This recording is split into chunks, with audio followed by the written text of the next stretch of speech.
Welcome in to Check the Mic. Steve Palazzolo, Sam Monson, live on YouTube from the Antonio Cromartie studio in part with Huggies. It's all presented by FanDuel. Sam, one of my favorite shows of the year, Trade Deadline. Trade Deadline. And there's actually big trades. Like normally it's kind of, it's a bit of a damn squib. Getting better and better every year, though. Bigger and better. To the point where I think every fan base is expecting, if you have one or two wins, offload all the players, give us all the draft picks. If you're contending, give us all the key players. It's disappointing from that perspective. It's not as exciting as maybe the baseball trade deadline where there's a lot of movement, but it was good. There was some big moves yesterday and some fun ones to discuss. Yeah, I mean, bigger, like I said, there were legitimate star players getting traded, so that part is fun. So we're going to get into the whole thing. We have Shouty Shows.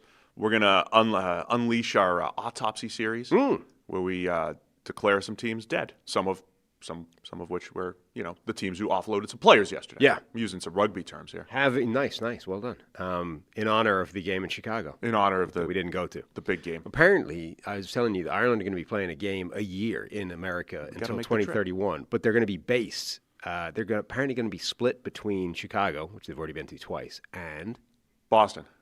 Oh, yeah, let's go to... I don't know where they're going to play in Boston. Probably in Southie. Southie? Yeah. Where else would the Irish play? I mean, Foxborough would be the other... Probably Foxborough. Yeah. I think that's the only place you want to go. Or Southie. Where did Boston College play? Well, not Southie. No. They're in... but not Foxborough Chestnut either. Hill. Right. No, it's not. I mean, it's in like the outer reaches of the city. Yeah. I mean, that would be a venue. Anyway, we should go to that. We could we'll go to the Boston Ireland rugby game. Mm-hmm. So we got a lot to discuss here. Anything else up top? No, I don't think so. Let's just do a show. We did an instant reaction on this one yesterday. Indianapolis Colts trading for Sauce Gardner. Yeah. 2 first-round picks. We got to do an instant reaction. We did not get to do, from the Jets' point of view, the second piece of this, which was trading Quinnen Williams. So let's discuss both trades individually here. Sauce Gardner to the Indianapolis Colts, 2 first-rounders. The Jets make this move, then they go trade Quinnen Williams, so there's a full rebuild there. We'll talk about the Jets in a minute. From the Colts' perspective, though, what were your thoughts on picking up Sauce Gardner here? I mean, I love it from the Colts side of things as well. I think he's a great fit for this defense. People will talk about him as just being this kind of classic press man corner, and maybe that's not the best schematic fit in the world for the Colts. I think he's a really good zone corner as well. Certainly if you watch his college tape, he was extremely good at that, maybe even slightly better in college at that than he was in man-to-man. Either way, like his NFL deployment got kind of skewed towards the man-to-man stuff, but I think he's really well suited for his own scheme as well. He's a well-rounded corner, even if he's been playing predominantly man in the NFL so far. And he's young, and his contract's already, been done. It's paid up. The bonus is done. Like it's a move for the Colts to win now. Like this is, hey, look, we're actually really good. Nobody thought that was coming, but let's capitalize on it. So, you're adding an elite guy at one of the more important positions in the NFL mid-season on a team that already looks like one of the best in football. So that part is great, but it's also a long-term move. Like Sauce is exactly the kind of forward nucleus type of player that you want on the team anyway. So the only downside for Indianapolis is it costs you a couple of first-round picks, but at least one of them is likely to be pretty low, so it's hard to dislike it. So the Colts have Charvarius Ward currently on IR with his concussion issue. He cannot be reinstated off IR until week 12. They have Jalen Jones, who they just put out there last week. They have Mekhi Blackman, Kenny Moore playing the slot. I mean, if you can get Ward back for the stretch run and having that 1-2 punch of Sauce Gardner and who I just said, Charvarius Ward, that looks legit for the Colts. And remember, they've changed their defense a little bit. They are playing more man coverage than they had previously. Sauce's career is really interesting because I think if you look at some of the advanced metrics, PFF grade, catch percentage against him, pass breakups, he was, say, more elite earlier in his career for the first 2 years. The last couple of years, I think completion percentage against, no matter whether you're using Next Gen or PFF, it's under 50%. Like it's a low completion percentage against Sauce Gardner, but he's got 3 career interceptions. Yeah. That's always been his game. So like when you're watching him, he's not like a Derek Stingley who always has those plays where he's in position and high pointing the ball. Sauce is just always in and around the catch point, making things difficult for opposing receivers.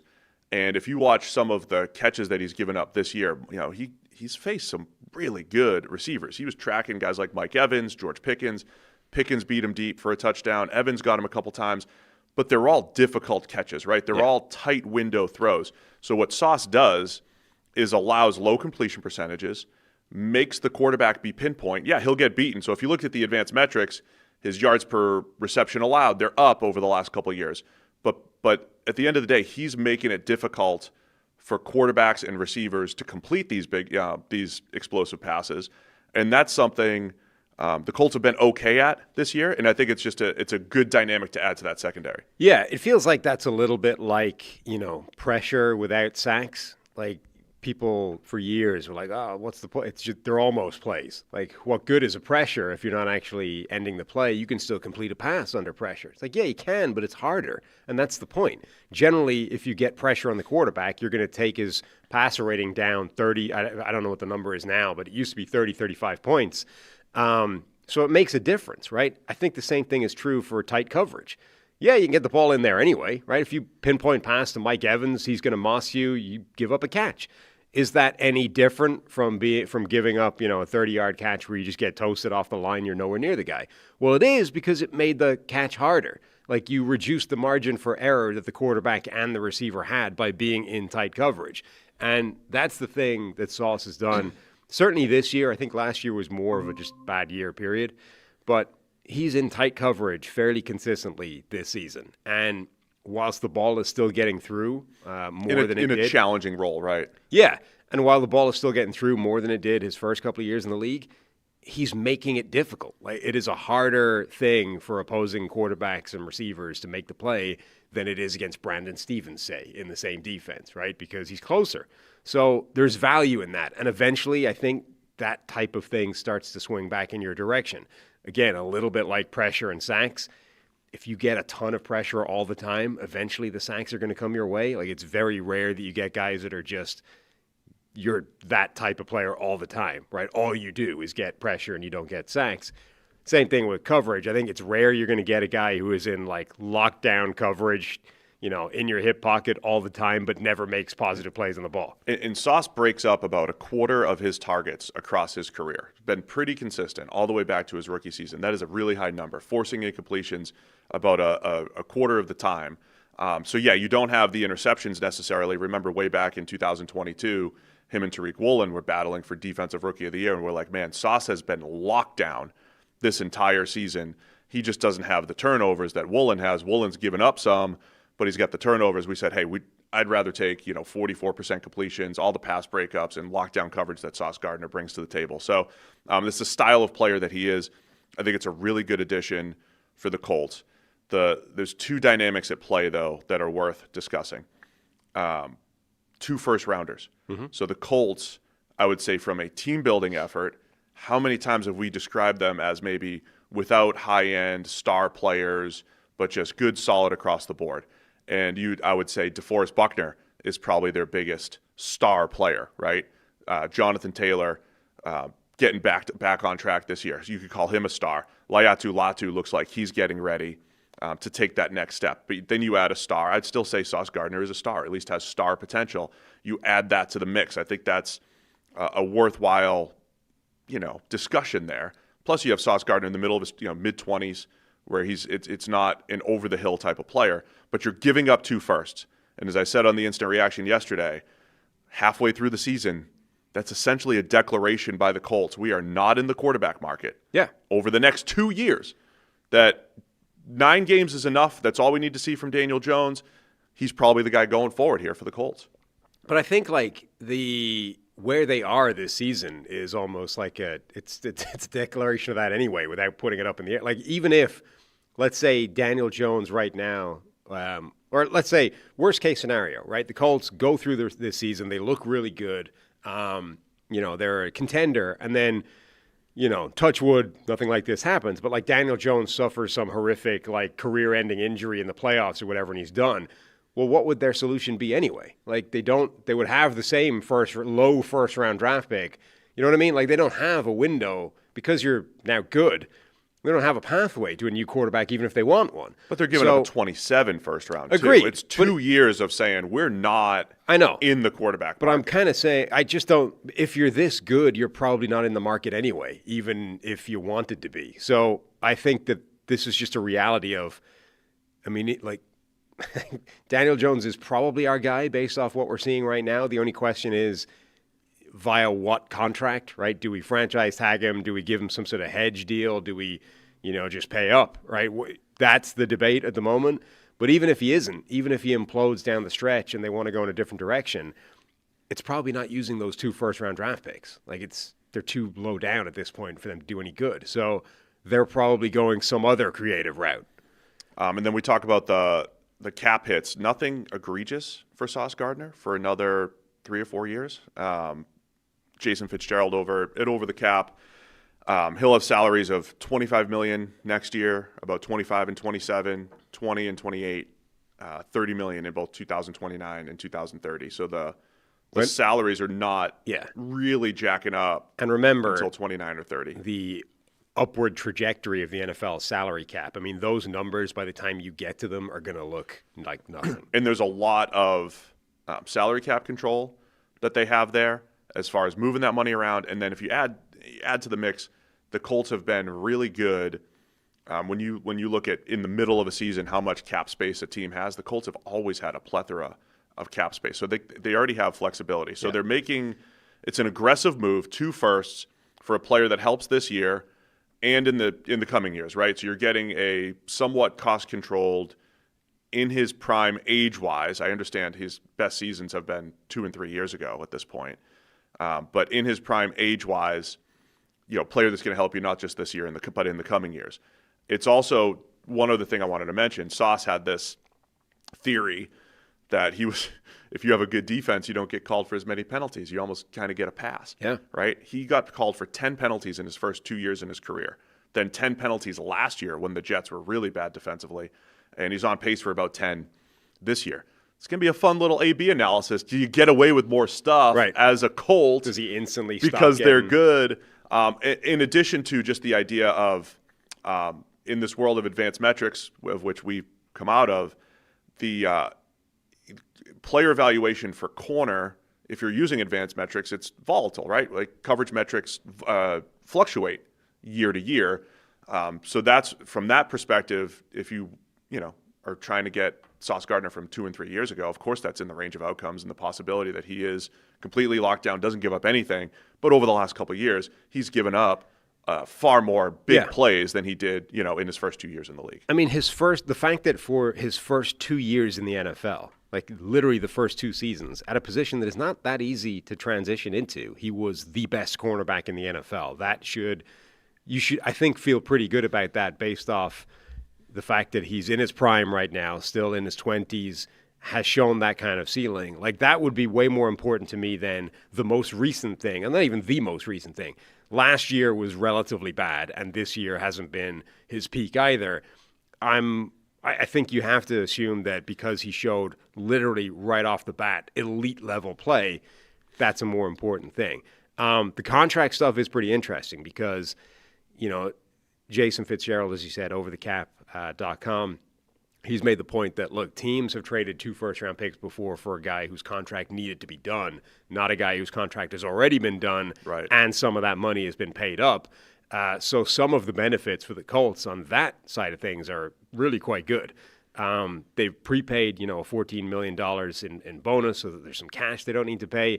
His cap hit this year is $625,000, right? Yeah. That's pretty useful. And the numbers, like the cash numbers are pretty good and the cap numbers are pretty good for the next few years. It's a relatively cheap deal for a guy who could be the best corner in the NFL if and when he shows up at his best play. So from the Colts perspective, I really don't see anything other than upside for them. So nothing but upside other than, you lose the 2 first-round picks. From a Jets perspective, I just want to – let's save the Jets perspective until the other end of the Quinnen Williams deal. We'll kind of lump that in together. That makes sense? Let's also mention that it turned out that they threw in A.D. Mitchell to this as well. Oh, yeah. Discuss the A.D. We've talked about A.D. Mitchell a ton on this show. Interesting move from both teams' perspective. So apparently the Jets in both these trades, Sauce Gardner and Quinnen Williams, basically asked for a throw-in of a former top draft pick that had disappointed. They got Mazi Smith in the Dallas deal. They got A.D. Mitchell in this deal. I love that as process. Both those guys have been massive disappointments in the NFL thus far. The chances are both of them will go down as busts, quote unquote, and they just won't, touch the potential that they theoretically have. But, we've all been doing this long enough to know that there are plenty of guys that a change of scenery or, whatever reason it was a bad fit for the first team, kick the tires on that guy. Because if it does turn out to have been a problem with the original team, even if it's just a chemistry thing, well, then you just got a hugely talented guy for nothing. So A.D. Mitchell is this weird player where he is insanely physically talented, but it just doesn't work so far. And he can't get on the same page as any quarterback, whether it's Daniel Jones or Anthony Richardson. He's constantly at the center of weird screw-ups or being in the wrong place or just missed timings, weird plays, dropping the ball before the goal line, trying to change hands to celebrate the touchdown that he was scoring. Utterly ridiculous stuff. So, it's clearly the Colts have decided it's not working, AD. Take a seat on the bench, bye-bye in the offseason. From the Jets, it's let's bring him in. Maybe he'll still be the same guy. But if he isn't, we just found a receiver that can be talented and be a really good part of this receiving core for basically a throw-in and a trade. So I love that process from the Jets' point of view. I also think, A.D. Mitchell, it doesn't take long to see what there is to like about him. So there is a chance that it works out.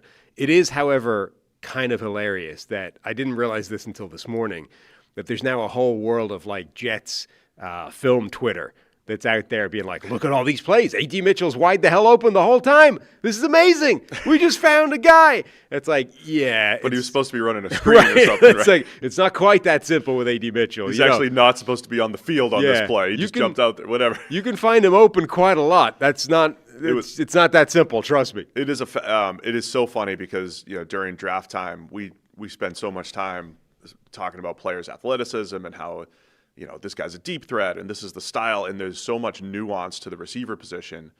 And even the best athletes and movers, remember A.D. Mitchell, he's like floating in the air, catching a huge pass from Quinn Ewers in the college football playoff. You just see the high-end potential from A.D. Mitchell. But if you're not running the 5-yard hitch and converting the route from a go to a hitch against off coverage when you're supposed to, if you're just not in the right place at the right time, you can't see the field. You can't play. It doesn't matter about those high-end plays.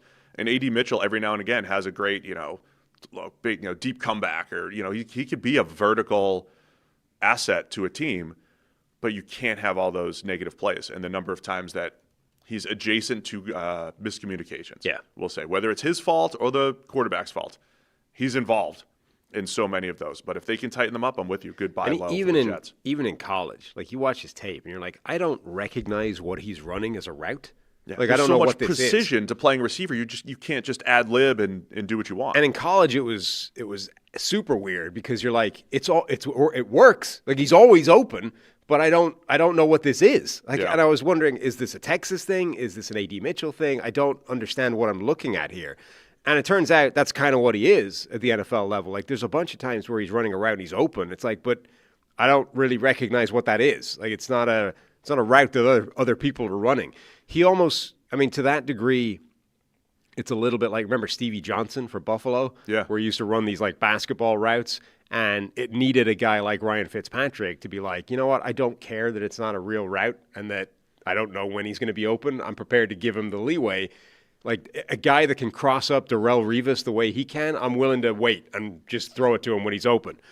Most players in the NFL do not get that leeway, and most offenses can't really deal with that. Right. That's not a healthy way of running an offense. As much as it can work, and particularly when you're going up against a Rex Ryan defense with a guy like Darrelle Revis, it is a weird quirk of hey, this might actually be the key to unlock this specific nightmare, but it's not a healthy way of running an offense. I don't think you can really get away with that generally. So that sort of feels like where A.D. Mitchell is right now. But the physical talent, the play where he dropped the ball over the goal line is the perfect encapsulation of him right now. That is a rare play for a wide receiver. Like, he showed crazy physical gifts on that play and then screwed it all up by just goofing around basically before the goal line. You're like, I mean, the important part is the first part in that there's not that many guys can do that. So if we can get him to stop screwing it up, we've got something. But if we can't, then he's the bust that he's been so far. So like that as a buy low for the Jets, as we've said. I want to put a pin in the Jets for a minute. There's a whole discussion around them because they also traded Quinnen Williams. They did. To the Dallas Cowboys for a 2026 second rounder. So that's next year, second round, and a 2027 first rounder. Jerry dealing. Which, by the way, the 2027 first rounder, remember, the Cowboys have the Packers first rounders the next 2 years. Yep.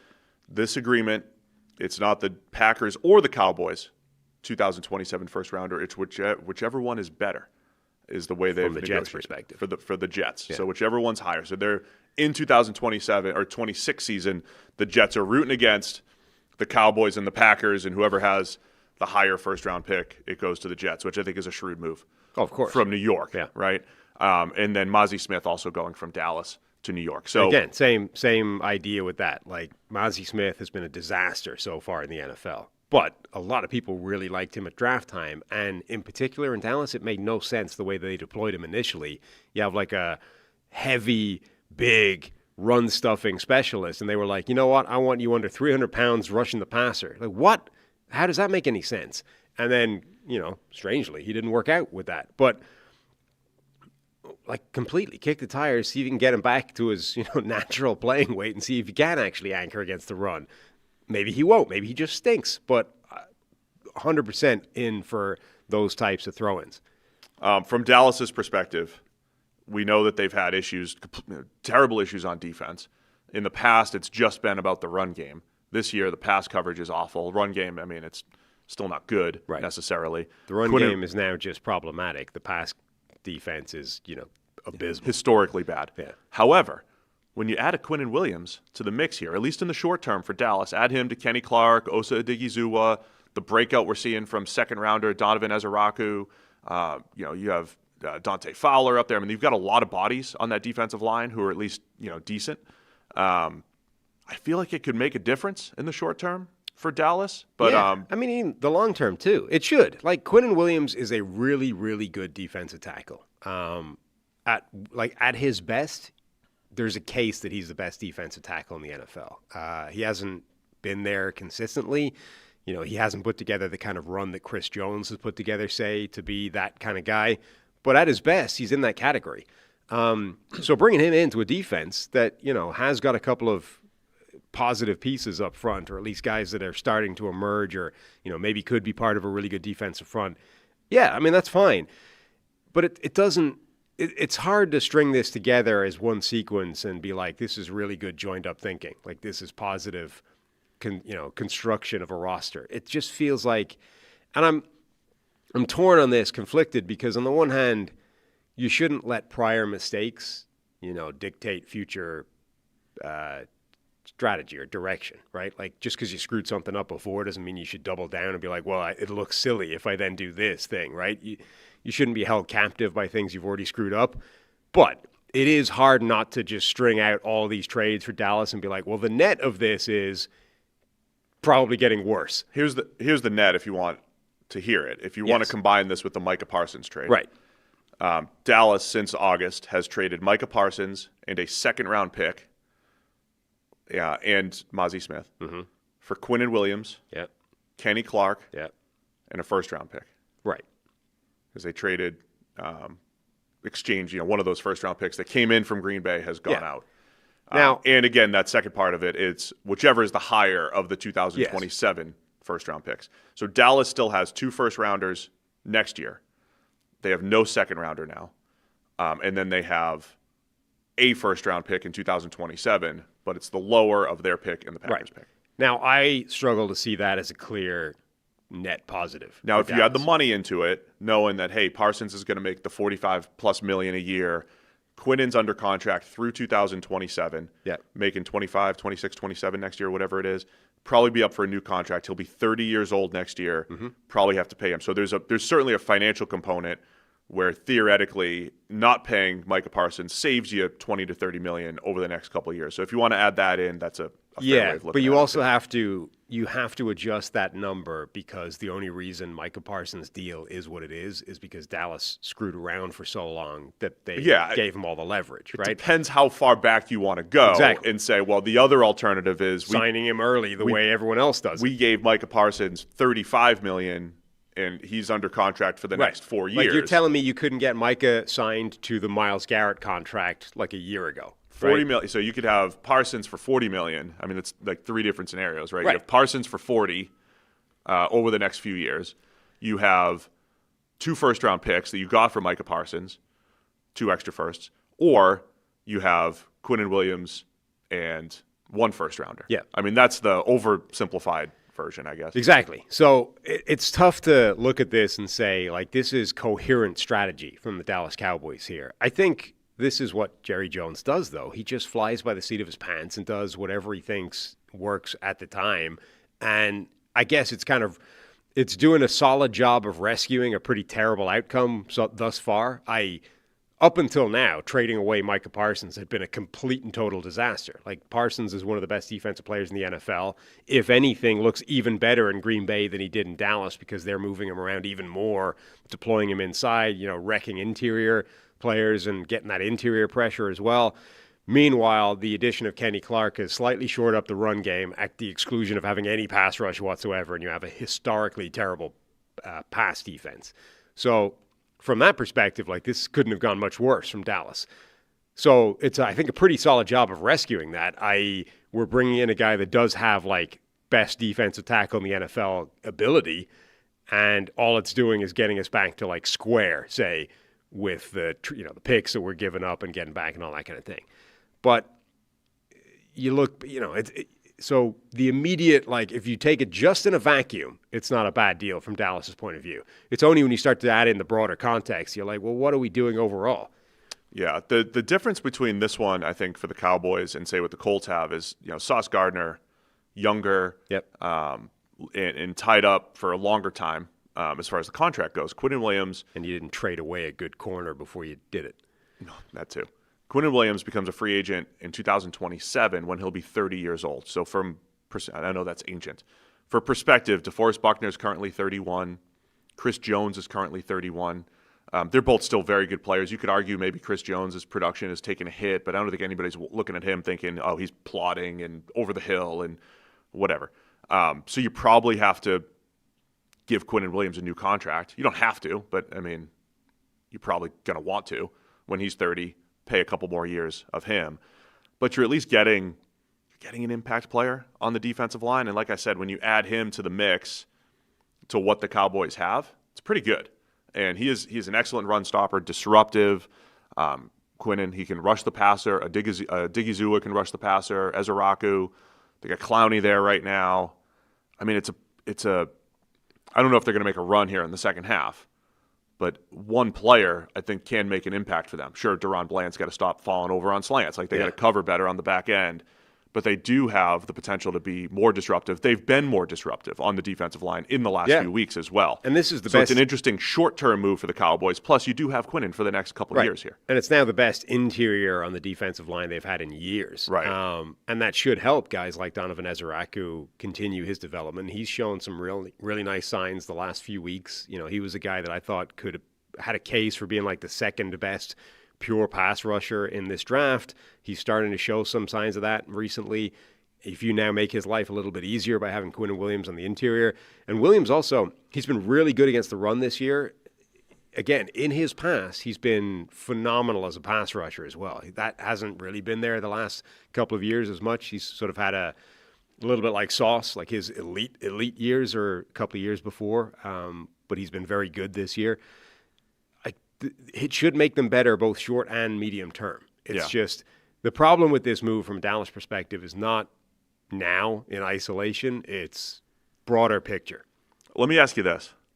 Let's just go back to the point where, okay, we already screwed up where the Cowboys were Jerry.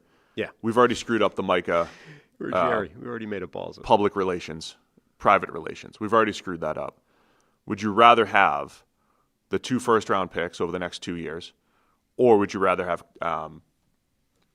give up a 2 and a 1 and have Quinnen Williams?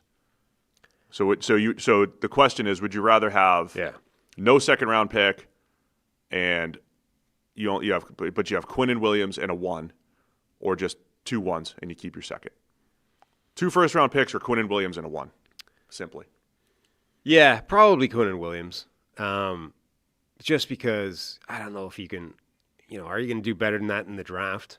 And it's not like this is a team that is, really young, has the runway. Like, you've got Dak Prescott there on money. You need to be good kind of soon. Can you take the risk of screwing up 2 first-round picks? And then, and we'll talk about that from the Jets' perspective in a minute. The other dynamic here, and where the Jets, I think, make out really well, the second rounder for this year for Dallas, right? They're 3-5-1 right now. We're talking that could be pick 40, could be pick 44. Like, it's the top half of the second round probably for this year. And then the 2027 first rounder, it's, maybe the Cowboys and Packers are both great and they both make the playoffs, but we know anything can happen in the NFL if just one of those teams slips up in 2027 and the Packers, Jordan Love gets hurt and the Packers are picking in the top 10 or whatever it might be. Right.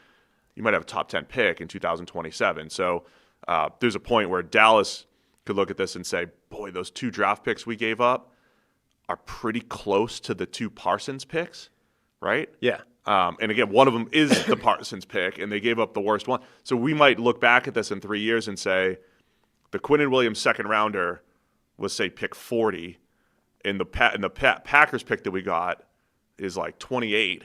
So it's not that far apart. And then in 2027, I think it's like one of those could be really high because of whatever happens with Dallas or Green Bay. It could look really bad in a couple of years when you go back retrospectively. The biggest issue for Dallas, I think, is the contract part of it. Like, remember, teams don't just trade for players; you trade for contracts, and that's the issue here. Is that Quinnen Williams has been on his contract for a while. It's not as good or as clean as the Sauce Gardner part of it from the Colts' perspective.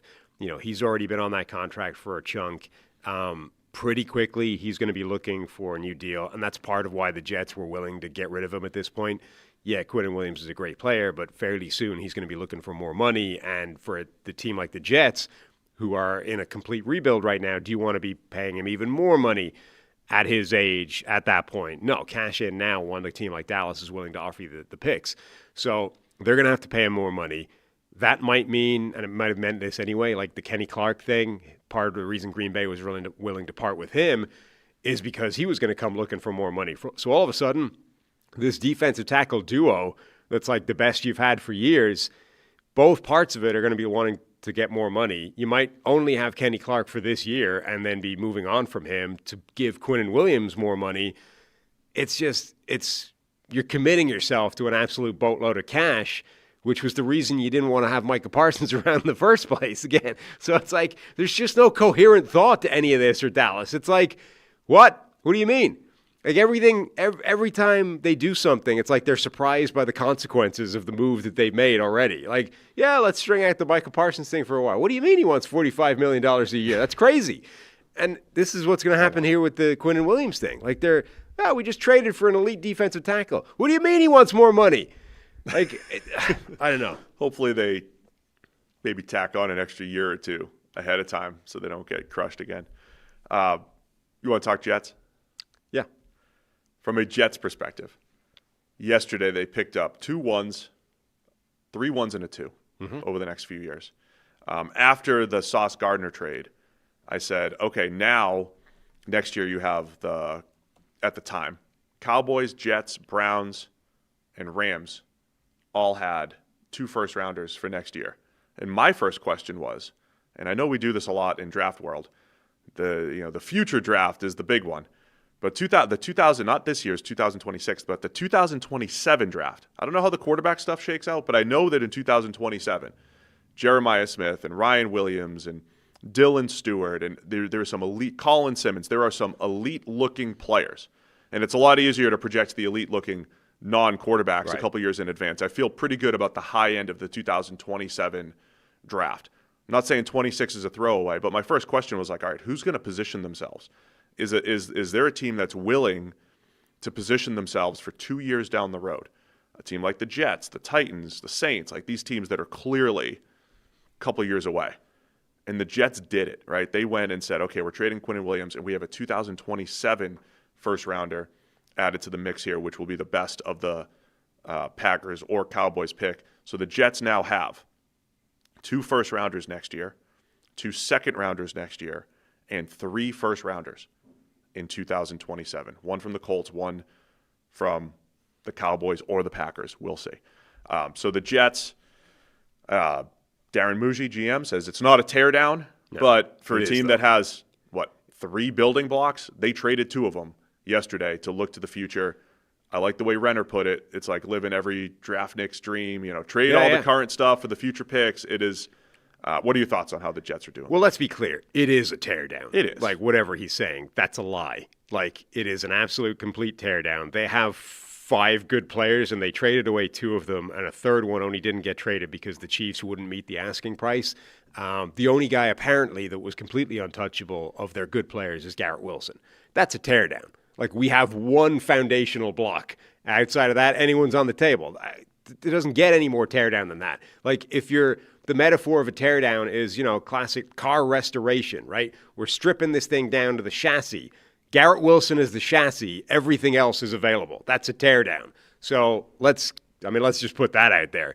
It is a complete teardown, but that's fine. That's the right move. Like, there's no, I don't know why you want to shy away from that. Yeah, this thing is a mess. It hasn't worked. The experiment this year with Justin Fields has been a disaster. We are therefore going to tear it down. We're going to get this thing in a good spot from a foundational point of view. That's Garrett Wilson and a boatload of draft picks, and we're going to try and rebuild from that point on. I don't see any reason to hide from that or to lie about it. That is what you're doing. That's the correct strategy. Now, the issue is the Jets have been doing this for decades, right? We try something, it doesn't work, we tear it down, we start over. Like, they are a team, probably more than any other, who have had this situation already where we've got multiple first-round draft picks, and it's gone in several different directions. Like, sometimes they've hit on all those players, sometimes they haven't drafted well with those first-round picks, and it's been, the problem is none of it matters unless you find the quarterback, and that's the issue that the Jets have been dealing with for decades now. They haven't really found the quarterback. It's funny. I want to go through some of the Jets' history because it is kind of fun. Like, the last time they had this kind of volume of first-round draft picks was drafting some of the players they're trading away. And they actually drafted very well. Like, who they had... Sauce Gardner, Garrett Wilson. They traded back into the first, I think, to get Jermaine Johnson, or they had him. It doesn't matter. Jermaine Johnson. And then Breece Hall, the 36th pick of that draft, who was, top of the second, who was available yesterday, only didn't get traded because the Chiefs wouldn't meet the asking price. So the point is, like, they had 4 picks in the first 36 that year, and all of them are pretty good players to varying degrees, right? And you were willing to trade one away yesterday. You tried to trade another one. You didn't get it done. The third guy probably would have been available, and the only guy that wasn't was Garrett Wilson. So, like, the problem with this idea of, well, now you've got a boatload of draft picks in the next 2 drafts. You just got to draft well. Even drafting well doesn't mean anything if you missed on the quarterback, which they did the year before with Zach Wilson. That's the problem with the Jets is it's all well and good to tear it down tear it down to the chassis. But, I mean, the chassis I said was Garrett Wilson. Let's say the engine then. The engine needs to be the quarterback that's good. And if you don't find that guy, it doesn't really matter what you put around it. It's true. So I know as soon as this happens, the instant reaction is, it's the mystery. You're buying the mystery box. Yeah. There's the Family Guy meme. Or there is an argument that says, okay, if you're going to rebuild this thing, Quinnen Williams, he's not that old. However, he will be 30 at the time. You're probably not going to compete next year. By the time you're ready to compete, he's 30 and needing a new contract. I think the Quinnen Williams deal makes perfect sense for the Jets right now. The Sauce Gardner deal, you could argue, well, you've got him tied up for the next 4 or 5 years. Let him at least be a piece of this. But when you get 2 first-round picks now and the maneuverability, 5 first-rounders over the next 2 years, and again, I don't know how this 2026 draft class is going to shake out. However, if you can try to do a little reading of the future, the 2 of the big names that have taken a big step this year. Ty Simpson from Alabama, Dante Moore from Oregon are both extremely inexperienced, not polished, not there yet type of prospects who, if they came out this year, might still go in the top 10, but because of the new landscape in college football, could still go back. You have Arch Manning, who's finally starting to look pretty good after looking awful earlier in the year. Comes back to school. Like, what if he is living up to the potential next year at this time and is a top 10 pick? DJ Lagway, still an extremely talented quarterback. So there is a chance that the 2026 draft class doesn't look great, and 27 is outstanding. It's all a crapshoot as far as predicting it. But all I know is, like, good quarterbacks do come out every few years, and you don't necessarily know when it's going to hit. And all you can do is put yourself in position to strike. But also, and the Jets have put themselves in position to strike at the quarterback position, which does matter more than hitting on Sauce Gardner, Garrett Wilson, Jermaine Johnson, and Breece Hall. Great draft, but if you don't have the quarterback, it doesn't matter. And the Jets are at least putting themselves in position to make sure that they solve the quarterback position. But that might be the difference between this and the last time they did. Like, they had 5 first-round draft picks in a 2-year period as early as 21, 22, right? They also had, the next 2 draft picks they had in each one of those classes. They also had the 34th overall pick in 2021 and the 36th overall pick that we already mentioned in Breece Hall in 2022. So that's 7 picks in the first 36 picks of the draft in over 2 consecutive years. That's an insane haul of talent. But what they did is they went quarterback first with Zach Wilson in that first year. And the second year was when they had, more and more, and they added the talent. Maybe this year the way of doing it is the other way around. Let's try and get all the non-quarterback talent in the first year, give them a year to get their feet wet. We'll probably still stink because, transition to the NFL is a rough thing. And then year 2, those guys will be better. Will be in position to get the quarterback, and he'll be stepping into a slightly better situation. That might be the way of doing it, as opposed to let's get quarterback first because it's the only thing that matters. But now the quarterback's in a crappy situation and maybe stinks anyway, and we're just wasting the next group of people. And so I know, yeah, you're absolutely right, Sam. I just think it gives you flexibility, right? So a lot of the initial reaction is mystery box and, well, it's the Jets. I can't wait to see how they screw it up. I know there's a lot of jaded fan bases out there. It's like, we've seen this before. If you really want to have fun with the Jets and go back to 2000, remember they had 4 first-round picks, and they hit on a team that was already all 4 players were good. Right, on a team that was already pretty good. Sean Ellis at 12, John Abraham at 13, Chad Pennington at 18, and Anthony Becht at 27. 4 first-rounders. One of those came from trading Bill Belichick.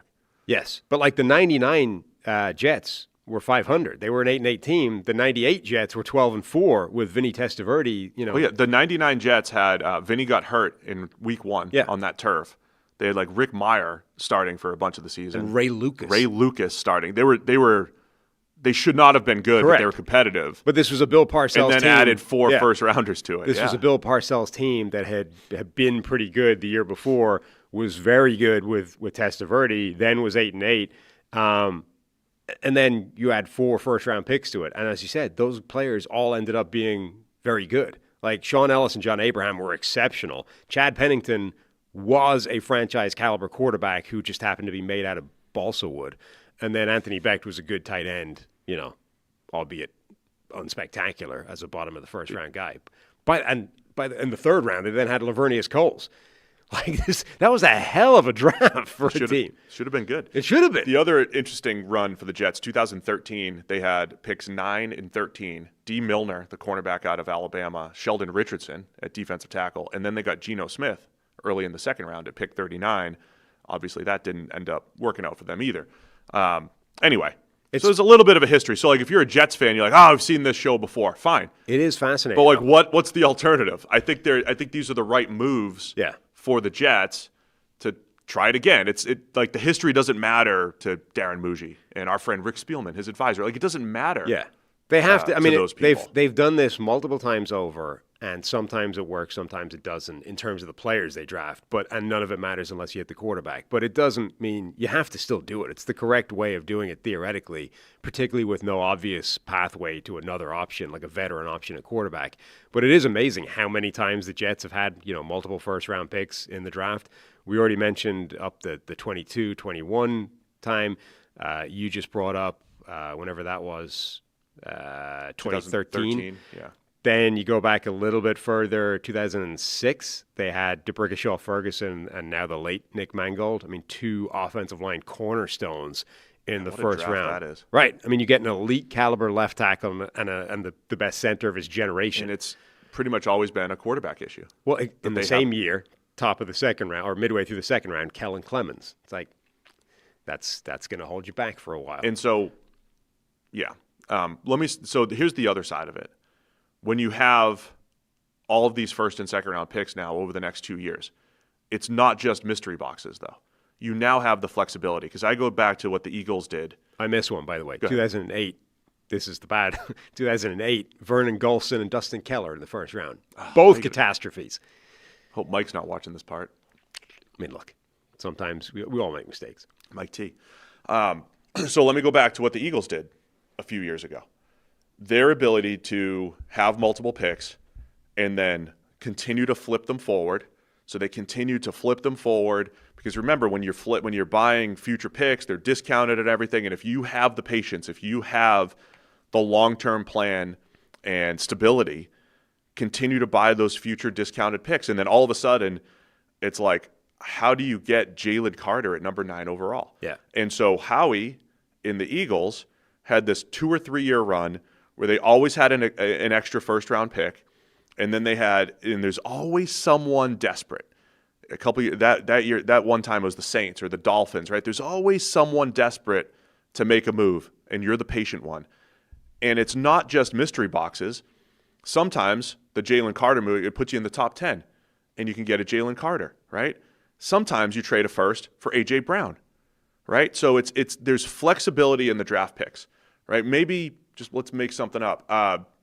The Rams are ready to move on from Matthew Stafford in a couple years. Yeah. Maybe the first, and you're like, hey, we've got 2 years of Matthew Stafford. It might not be the right move for this rebuilding Jets, but you get 2 years of Matthew Stafford in there, and he can still play at 40 years old, and he, leads you to a AFC Championship game. I don't know, but you have the first rounders to trade for quarterbacks. You have the first rounders to pick quarterbacks. You have the first rounders to trade for the next disgruntled wide receiver 1 if he's out there. So that's where draft capital comes in and the flexibility. Where the alternative is, with Quinnen in particular, you sit and hold Quinnen Williams, wait till his contract expires, and then say, is he worth $30 million at 30 years old? Probably not. So let him go. So that's a no-brainer. And even the Sauce Gardner one, it's like, well, we get 2 first-rounders for the next 2 years. We need a quarterback. That's more important than this known commodity at corner. I know we're going to need a corner at some point, but we need the quarterback more, and we need the flexibility. So I think this was really sharp by the Jets. You mentioned it earlier, too. It's like Breece Hall was being shopped. Jermaine Johnson was being discussed. They're still there.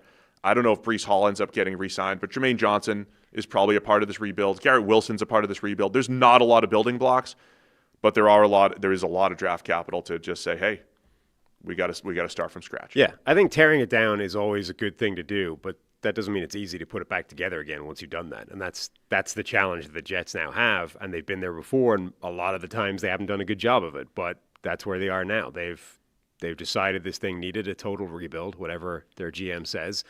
They're executing the total rebuild, and now you got to go to work. All right. We've just been reminded we're 50 minutes into this thing. Yeah. And we've talked only about the Jets' 2 trades. Mm-hmm. But I think it's worth it. I think it was worth it. The other ones were not as big. But let's talk this one. Seahawks acquire wide receiver Rashid Shaheed from the New Orleans Saints. They give up a 4th and a 5th. Which is quite a lot. It is, because he's a free agent at the end of the year. Yeah. So it's an expiring contract. Saints get a 4 and a 5. The new Saints trading players for picks, and then the Seahawks making this aggressive move. Sam Darnold's already averaging 9.5 yards per attempt this year. They're already a great vertical passing team, even though on paper they don't have speed.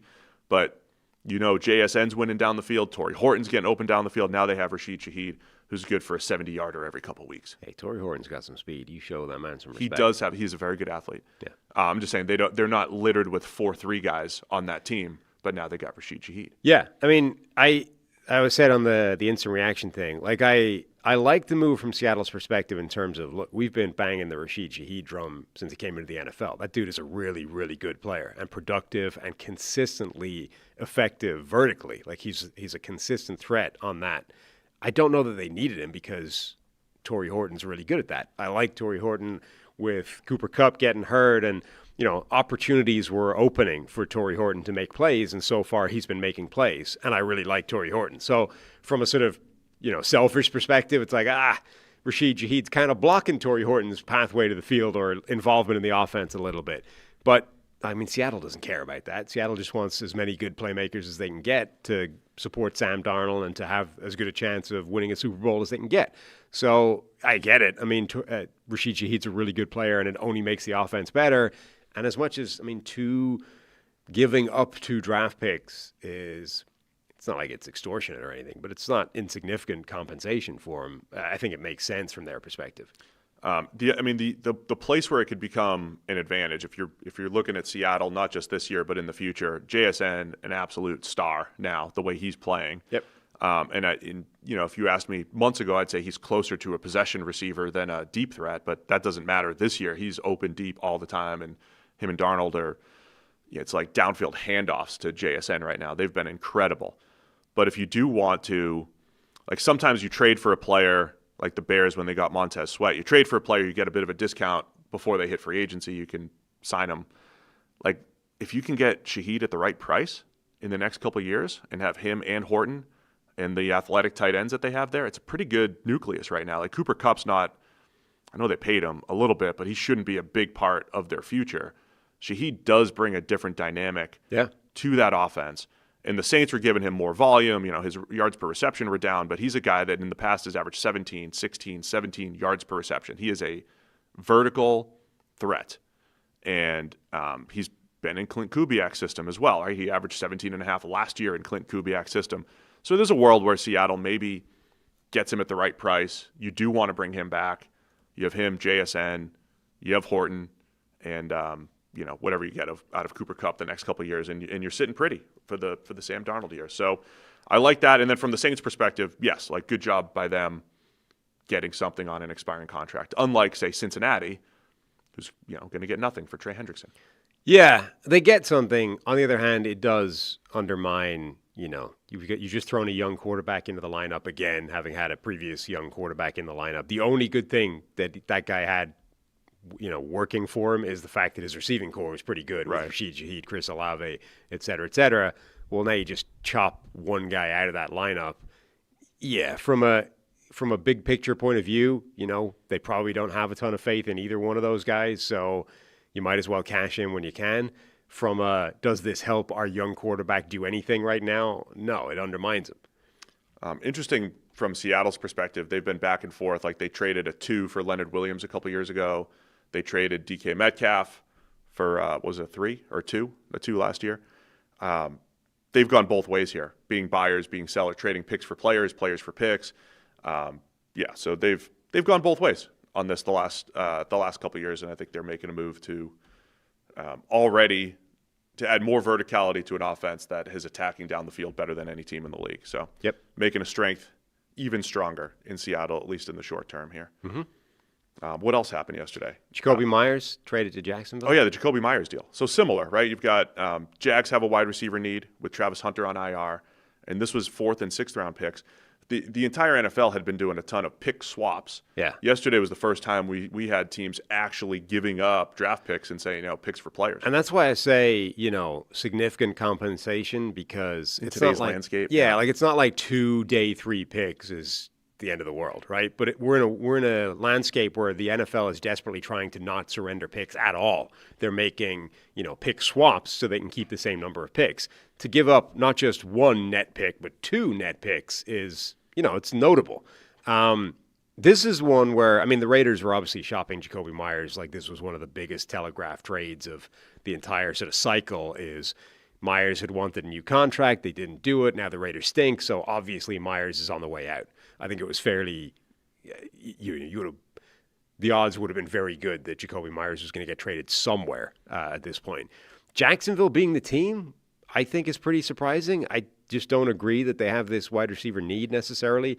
Travis Hunter's on IR. It's supposedly not a long-term thing. He'll be back basically as soon as they can get him back. Parker Washington has already shown he's a really good player who potentially deserves a bigger role within that offense and, immediately steps into some of that. Brian Thomas Jr. should be a more effective player than he's been for them so far. They've got De'Ami Brown as well. I don't see, you're trading two picks, albeit from 13. So they had a lot of picks to play with. But you're trading away 2 picks for a guy that's going to be that's going to have a really useful part of the offense for like a month. They had Tim Jones and Austin Trammell out there, though, on Sunday in crunch time. I know they have some other names, but... Then you just don't do that. Put the better players out there. Yeah. So it's another one, expiring contract for Myers. Maybe he ends up becoming a cheap re-signing, and you have him and Hunter and BTJ. De'Ami Brown's gone at the end of the year. Because I'm thinking of this long-term as well. Do you get a discount on Myers going forward, who's a nice possession type outside receiver, which I don't think that they have right now. They don't actually have that skill set on the team. It makes some Travis sense. Hunter hurt. Yeah, it makes some sense if they do plan on re-signing him. I don't know if that's the case. The other way it makes sense is that Jacksonville's receiving core has got the worst drop rate in the NFL, and Jakobi Meyers has got the best drop rate in the NFL. Oh, yeah. So if you're simply looking at this in terms of we drop the ball a lot, who doesn't drop the ball at all? It's this guy. That makes some sense. So those two limited ways, it makes sense. Any other way, I don't think it really does. But I would say if Brian Thomas Jr. can get back on track as a vertical threat, Myers as your outside possession guy, Parker Washington can move outside and in the slot, and I still think he's very good, just has had some drop issues at times like the rest of the Jags. It's not bad. It might also signify, hey, Hunter could be out for the season. He's on IR. It doesn't mean he's back in 4 weeks. They've already said they don't think it's a long-term thing. Okay. So. If he is, they're lying right now, which is not. I'm usually a fan of loading up on receivers, so we'll see how it plays out. And again, good for the Raiders. Just get something for expiring contracts at this point. We've got, what else do we have here? Trevor Penning going from the Saints to the Chargers for a 6th-round pick. So the Saints, another expiring contract. Chargers need offensive line depth. Yeah. Pretty good play for both sides there. Yeah, again, Saints just selling anybody that teams will pay for. From the Chargers' point of view, we already talked about the Joe Alt thing, what a big loss it is for them. This is not, patching that over, but when you're bad on the offensive line and you're deep into the depth chart, just casting around for any possible option is always a smart thing. Penning can play guard. He's played tackle. Of all the other backup tackles around the league, I don't think Penning's any worse than some of the other backup tackles that get thrown out there if he has to. So the other most significant one was the Ravens trading for Dre'Mont Jones from the Tennessee Titans. It's a conditional 5th-round pick. It becomes a 4th. Did you see the terms on this? It becomes a 4th-round pick if Dre'Mont Jones has 2 sacks and the Ravens make the playoffs. All right. So if you're a Titans fan, what are we watching for on Sundays? You're watching the Ravens. Because God knows our team's not there. You're rooting for Dre'Mont to have 2 sacks. There's no reason to watch your own game. You're rooting for Dre'Mont to have 2 sacks, not 1.5. It's got to be a full 2. I assume they're going by the NFL's numbers. And you're rooting for the Ravens to sneak into the playoffs. And then this 5th-round pick becomes a 4th. Again, we've talked a lot about the Titans maybe being sellers at the trade deadline. They weren't able to give up a bunch of their players, but they gave up Dre'Mont Jones. And for the Ravens, they just traded Odafe Oweh. They bring Dre'Mont Jones in. And it seems like a pretty good move to get another pass rusher in there. Yeah. That defense needs help, so it's a move that makes sense. Dre'Mont Jones isn't a bad player. I think that's a solid addition to them. It is, assuming, I would say at this point it's likely that that becomes a 4th-round pick. So again, that's not nothing, but likely, I think that's a solid move. Likely. Yeah. Well, they're favorites for the division. Yeah, I know. Still don't know if it's necessarily. That by definition makes it likely. If you trust the odds. Yeah. What else happened here? Tyron-Shoyinka to the Bears from the Browns. It is a pick swap.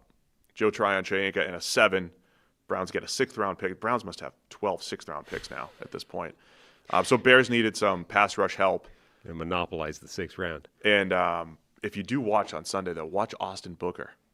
He put Orlando Brown on his back on one rush. Austin Booker might be ready to break out for the Bears here in the second half of the season.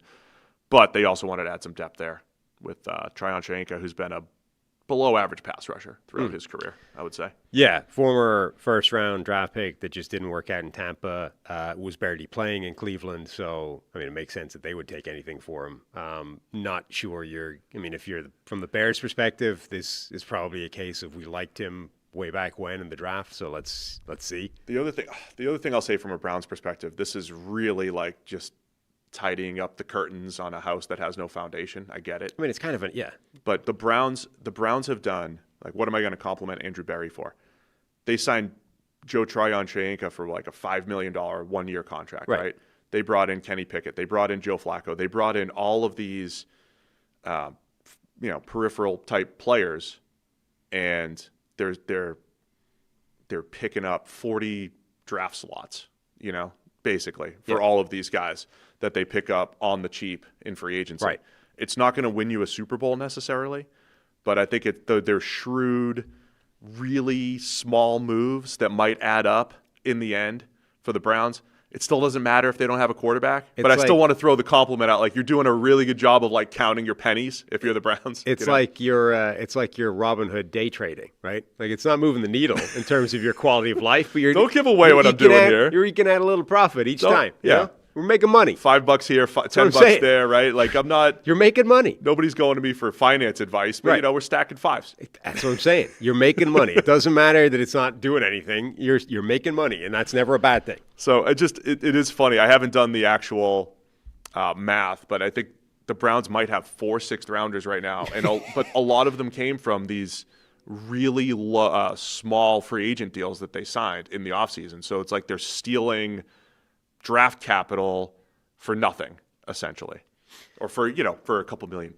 Steve D from Sicily. Wasn't he from Italy before? Now he's Sicilian, and then he was moving somewhere else. Sicilians. Anyway, in the chat, Steve Italian. is Han Solo. Never tell me the odds, which explains some of his predictions over the years. Yeah, that does explain it. Yeah. And in fact, your predictions this year. I'm Sicilian. Yeah? You and Steve. Yeah. My family's from Palermo. However, there's a village of Palazzolo over there. That's where we should make a trip. We should go to Palazzolo and see if they treat me like royalty in Sicily when I show up. Can you imagine that? I'm a 7-foot tall person with the name of this town. I would own that place, don't you think? Where's my litter? Carry me. We should really go through the town. We should check it out. Cowboys also made another huge move. They traded for Logan Wilson, linebacker from the Bengals, 7th-round pick going back to the Bengals. Wilson had been benched by Cincinnati. Now, look, he's got a history of being a good player. Yeah. But he got benched for Barrett Carter. Yeah. And the linebacking core, as I have said negative things about them every week for the Bengals. Like, their defense is awful, but particularly at the linebacker level. But Logan Wilson, it's not a bad buy low for Dallas. Yeah, defensive help. He has been a good player in the past. He hasn't been a good player at the moment for a while. I don't know if injuries have been what's caused it, but he's definitely, like, there's a reason he got benched. Why not? Like, it's funny. Optics-wise, it's like Dallas's defense is historically terrible right now. Like, they're setting records of this is the only team since like the 1940s to have been this productive on offense and still lost all these games. The only team who can make a similar argument is Cincinnati. It's like, you identified, where can we upgrade this defense that's historically terrible and setting all kinds of futility records? Well, let's try and find the other defense for whom that's true and find a player that got benched on it. Like that, just from an optics point of view, that looks pretty terrible. We have identified the only defense that's comparably awful and got a guy that got sat down from that defense, and he'll probably upgrade this team. And the worst part about it is, it's probably true.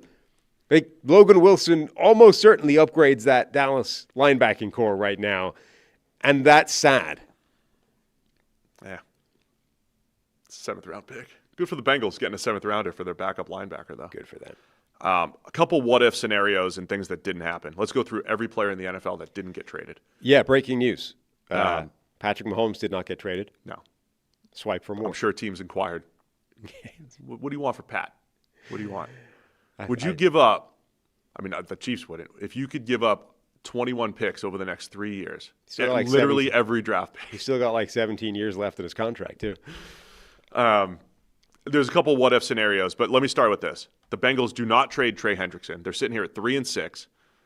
Last year of his deal, and nothing? I mean, who knows what the offers were? Like, that's always the issue. I know he's injured, but I don't know, man. Like, you've got, Jalen Phillips went for a 3.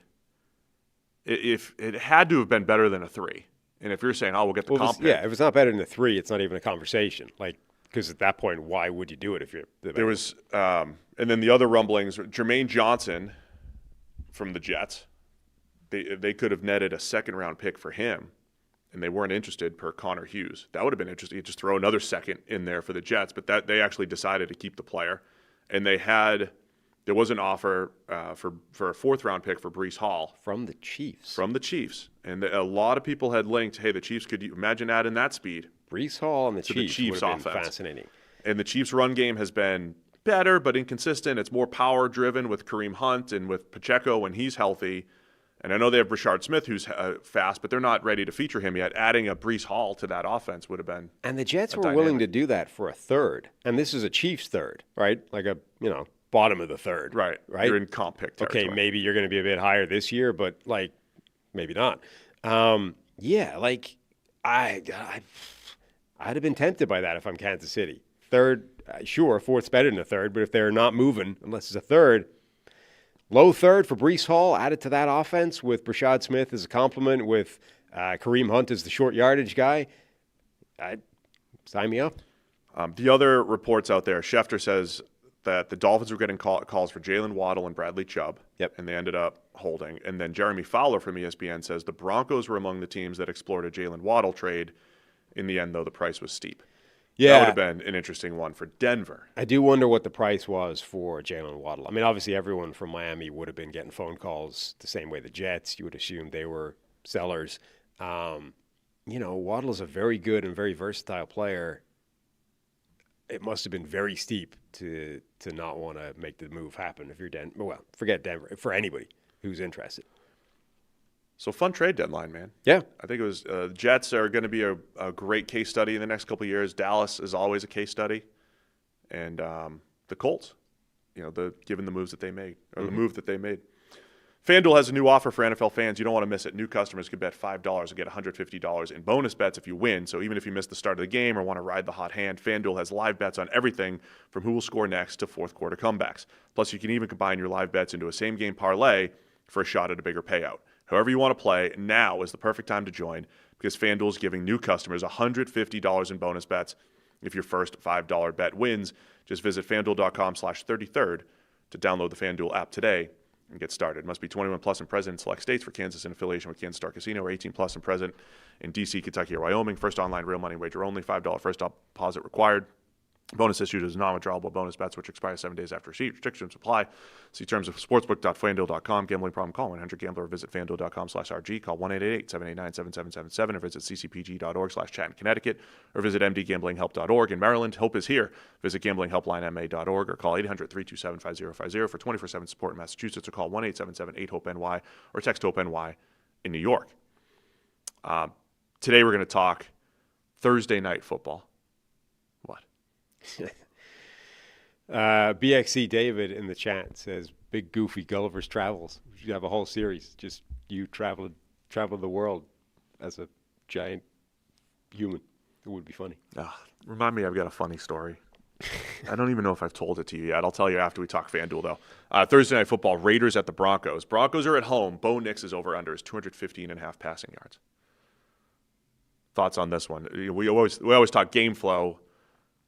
Raiders were more competitive last week. Yep. With Brock Bowers in there. I think they have a chance to be a much better team in the second half just because of Bowers, to be honest. If he's healthy like he looked on Sunday. So it looks like a lopsided game on paper. Will Denver be able to pass or need to pass enough to hit the over here for Bo Nix? Yeah, I mean, the thing is, all the passes are always there for Bo Nix. It's a case of whether he's actually going to connect on them or not. I would lean over because The Raiders' pass rush is not that good, even with Max Crosby. Their secondary is not that good. Denver has weapons. The game script should not be so in their favor that they're just run the ball all the way. He should have to pass. I take the over on everything. I think I'm going to go under here, though. No, I don't know, man. I'll stick with my overs. I don't love the Raiders' defense, and I do think their offense will be better. I know it's Denver. Denver's got a really good defense. I can't wait to see Bowers against Denver. Yeah, give me the over. You going over? Mm-hmm. 10 straight weeks. Are we in week 10? 10 straight weeks of the over for me on Thursday Night Football. Go check out FanDuel, FanDuel.com/33rd. Really quick before we get to Shouty Shows. Did I tell you I walked into Whole Foods recently and some woman came up to me and was like, did you know about the group that travels around, the group of tall people that just travels around the country? And I'm like, I have no idea what you're talking about. And I think she was implying that there's some... You mean basketball teams? Yeah, she might. It's like the Lakers, the Celtics. I think she was implying that there's just like a group of tall people who just do normal people things and they film it and record it. I figured you'd love this.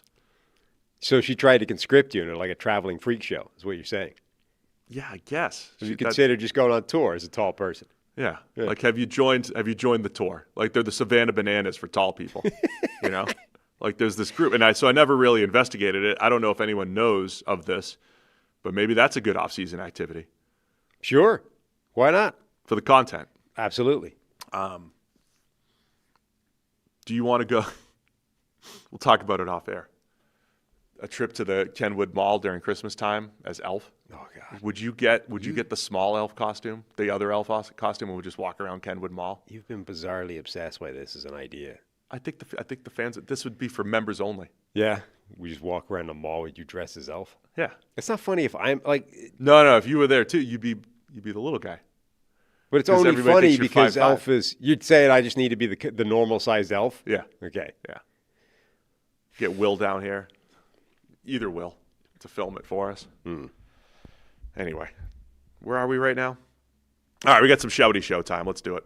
Oh, I've thought about it very deeply. I liked how he started it with, I've thought about this long and hard. I trust the backup quarterback more than I do Dak. This is why Skip Bayless is the master of the Shouty Show segments. I can't do it anymore.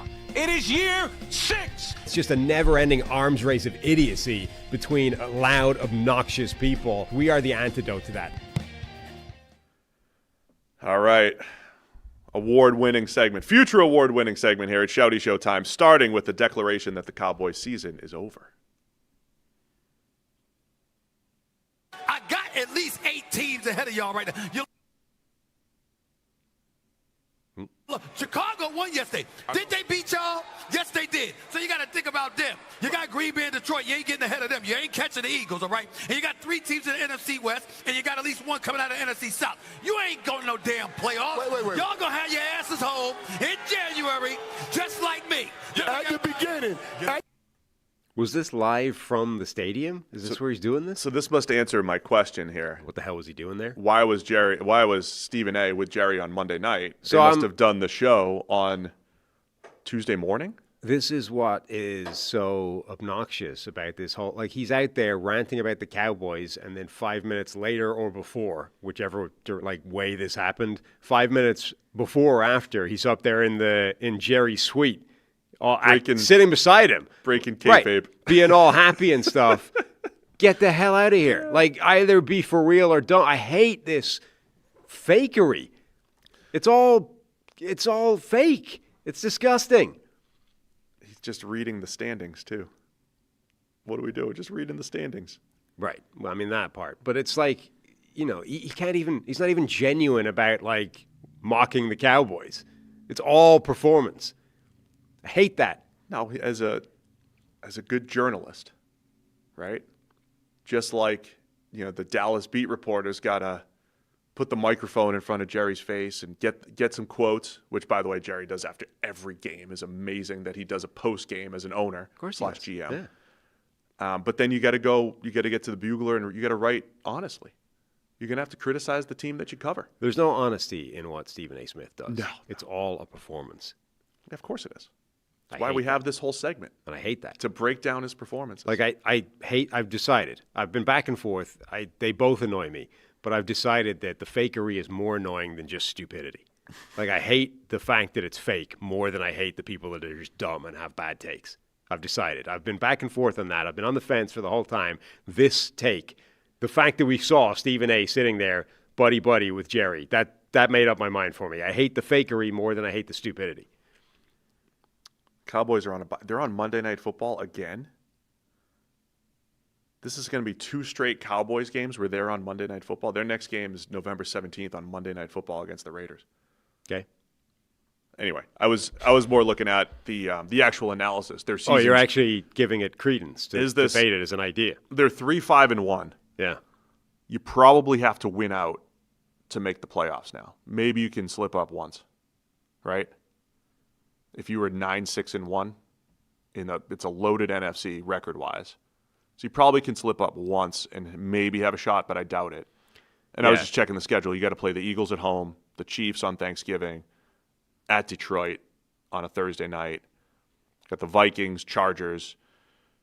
It's going to be difficult to not slip up the rest of the year. Yeah, I mean, the entire NFC West has got 6 wins. So, yeah, your wild card teams it's a tough spot. You've got one wild card spot at the moment is occupied by a team that has 5 wins. So you're 2 games back from that, or 1.5 games, whatever the hell the way that works out mathematically. Yeah, they're in a tough spot. And for hot take artists and everything, being in week 10, heading into week 10, declaring that the 3-5-1 team is done isn't the boldest of takes from Stephen A. No, but it's not even. It's just I hate it. It's a fake take. It's Good. all Let's go performative. It's disgusting. I think we have something that's surprisingly not shouty in a Cleveland radio debate. Tone, between the 3, Dylan Gabriel, Shedeur Sanders, Deshaun Watson, who's the best quarterback? Oh, I got to say Watson from what I've seen. Okay. I mean, even our worst memory of him, it's him, for sure. I'm sorry, Chris. Ask me that question. Riz, between Dylan Gabriel, Shedeur Sanders, and Deshaun Watson, who's the best quarterback? Joe Flacco. Okay. I think Deshaun Watson has absolutely shown the most of those quarterbacks. You know?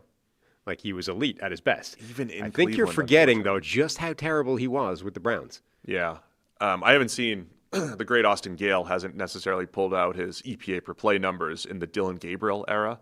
But if you remember last year, the first half of the season, it was like Deshaun Watson is leading the worst Browns offense since they came back in 1999. And the data goes back to 1999. And most of those offenses have been terrible. Yes. Right. It's like Watson was setting Browns futility records at the quarterback position if you're using EPA, team production, his production.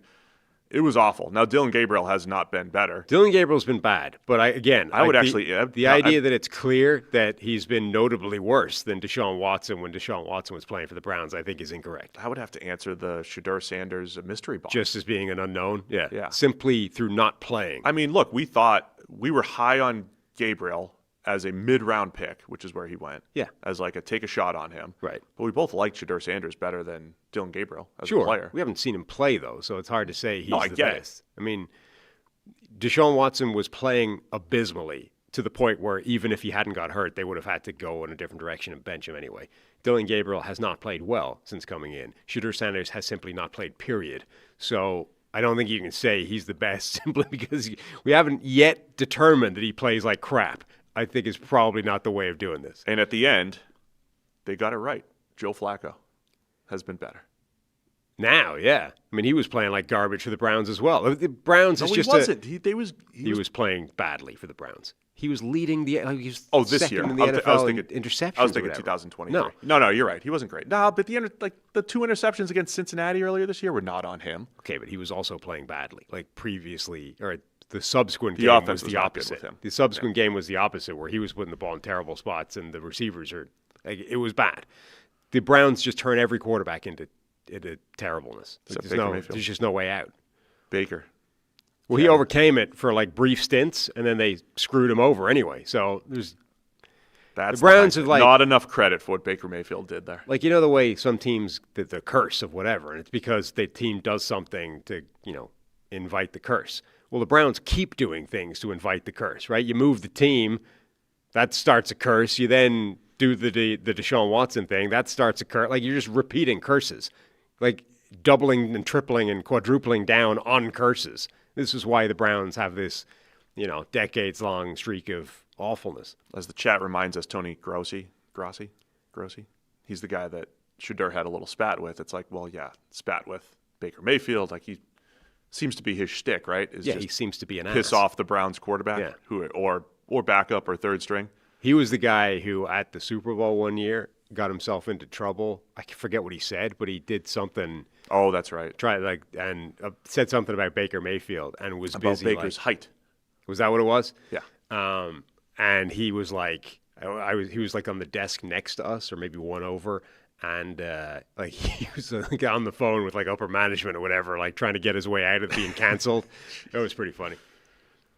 All right, let's wrap this up with a Bo Nix versus Drake May debate that gets derailed. Oh, I know where this is going. Drake and Bo. Who's a better passer of the football? And it is not even close. It's Drake May. Game on the line. We talk about wins. Who you taking? Drake May. He's not taking the best fourth quarter quarterback in the NFL. You know why? Now. You know why the game's on the line all the time? Because they always in 3 quarters. That's what I'm saying. That's like when he was loving Tim Tebow. I got a quick point of order to you. You took a shot at me about Tim Tebow. All he did was take over a 1-4 football team. Kind of like Bo. And took it to the division championship and won a playoff game at home against Mike Tomlin and Ben Roethlisberger. Was he a great passer to football? No, but he got deadly accurate at the end of every game. Oh, my God. That sounds like somebody else. What did Tebow know how to do? Start with a W, Skip. Win. Wait, hold on. Okay, I will say this was one of the funniest clips of video I watched this week. I'm not going to entertain the take whatsoever, but this was hysterical because who was it? Gerald McCoy says just drive by on Skip during the conversation, right? It's Aqib Talib, Gerald McCoy, Skip Bayless, somebody else on the couch, and then like producers lobbing in stuff from the sidelines as well. It's like a total chaos of a show. But Gerald McCoy is just giving his take on this Bo Nix thing. And he's like, it's just like when that guy liked Tim Tebow, right? The sour, sucked on a lemon look on Skip Bayless's face the moment that happened is so funny. And then, right, so initially he's sitting there going like, he's just really annoyed that Gerald McCoy hit him with a drive-by. And then after like 30 seconds of thinking about it, he's like, no, I'm going to defend it. I'm going to still stick on the Tim Tebow thing. He was money. He beat Mike Tomlin and the Steelers in the playoffs. And in the fourth quarter, he got deadly accurate. Like, you could see it. 30 seconds in, he's like, I'm not going to let that stand. I still believe in Tim Tebow. Just phenomenal television. Those were flashbacks to the glory days for Skip. Just the look at his face. I've got Brady. I've got Tebow. I will defend them to the death. The look at his face as Gerald McCoy just buried him on like just an incidentally. He wasn't even making that point. He's just, by the way. Defended Tebow to the death. And here he is 13 years later after that playoff win. I mean, imagine now, right? Like somebody takes a shot at you for like your dumbest ever take. And 30 seconds into it thinking about it, you're like, I think I should still defend it. I think it's still worth. I nailed it. I think it's still worth fighting that battle. Playoff game, right, against Tomlin and the Steelers. I think it's still worth fighting that battle. It'd be like me trying to claim that actually, you know what, Tom Brady's best years were prior to 2014. You know, and still now being like, I think I can still. I make said the he's argument. not a top 5 quarterback. What is he now? Yeah, I think I can still make that argument. Never wrong, just early. Mm-hmm. Yeah. No, nothing on the take. Nothing on the. Oh no, it's ridiculous. Like, I feel like this draft class debate. Caleb Williams, Jaden Daniels, Bo Nix, and Drake May, J.J. McCarthy, and Michael Penix. That's gonna be heated. I'm very rarely willing to entertain an argument that consists or revolves around a guy being money in certain situations. Yeah. The only time I'm willing to even think about it is somebody who's done it for like years, like Patrick Mahomes, right? And you can put together a fairly strong, demonstrable case that in the playoffs, he has been a better player than other people. But his baseline is already strong, right? Right, but even relative to his baseline. I'm certainly not willing to entertain that conversation for like a guy that's been in the NFL for 7 minutes. Yeah. Like, it's just a stupid take, right? This is like, and again, notice how I'm less angry about the stupid take than the fake take of Stephen A. Smith. This is conclusive proof that I hate that more. This is just a dumb take. Be wrong. Be wrong, but just be real about this. it. Right. It's a dumb take. It's silly, but okay. We're all take's stupid dumb, do you sometimes. think? Which part? Which part? The part that Bo Nix is just money in the fourth quarter, and that's why he's the best quarterback? Oh, I got you. Bo Nix is better than Drake May because in the fourth quarter, when the lights go on, that's when he shines. That's I'm just saying, stupid. If you put some debaters together and you set the redraft and this and that, Caleb Williams leading a 5-3 team, Jaden Daniels taking a team to an NFC championship, Bo Nix has had the best win-loss record the last 2 years, I believe, with Denver, and Drake May maybe having the best stretch of any of them, but it's only been 9 games over 2 years. Healthy debate. And J.J. McCarthy beat the Lions. He's on his way. Yeah. Just need Penix to step up here. Uh-huh. Penix had a good stretch of play. I'm just saying that there's a lot of fodder here. Sometimes, for a debate or whatever, you get, there's an exercise in seeing, okay, here's a really stupid position. What's the best you can make out of it? What's the best argument you can make? If you're evaluating a debater. Yeah. But part of it is an exercise. Here's a really dumb position. What is the best you can craft as an argument to defend it? I mean, it would be an interesting exercise to say, okay, 3 options, based off evidence so far. You've got Jaden Daniels, Drake May, or Bo Nix. Who's the best quarterback? I would be interested in at least reading the argument constructed to say that Bo Nix is the best of those 3 quarterbacks. Because I think it's a patently ridiculous position to have right now. But you can make it. I mean, I don't think it's that. I mean, it's not that far off. Utterly ridiculous argument. Utterly ridiculous. I don't think it's that Jaden Daniels was so far ahead of anything Bo Nix did for the entirety of last year. And then right now, Drake May is playing way better than anything we've seen from Bo Nix.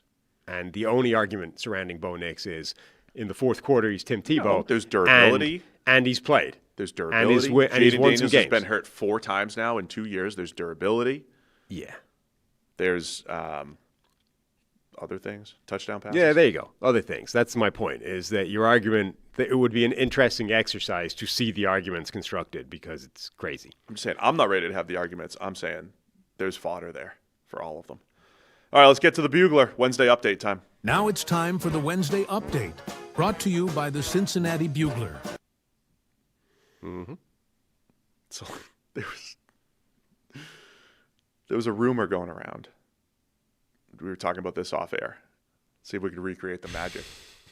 There was a rumor going around that the Bengals could make a move at their de facto general manager, Duke Tobin. Yeah. That the seat might be hot. Right. The Bengals don't fire people. They don't.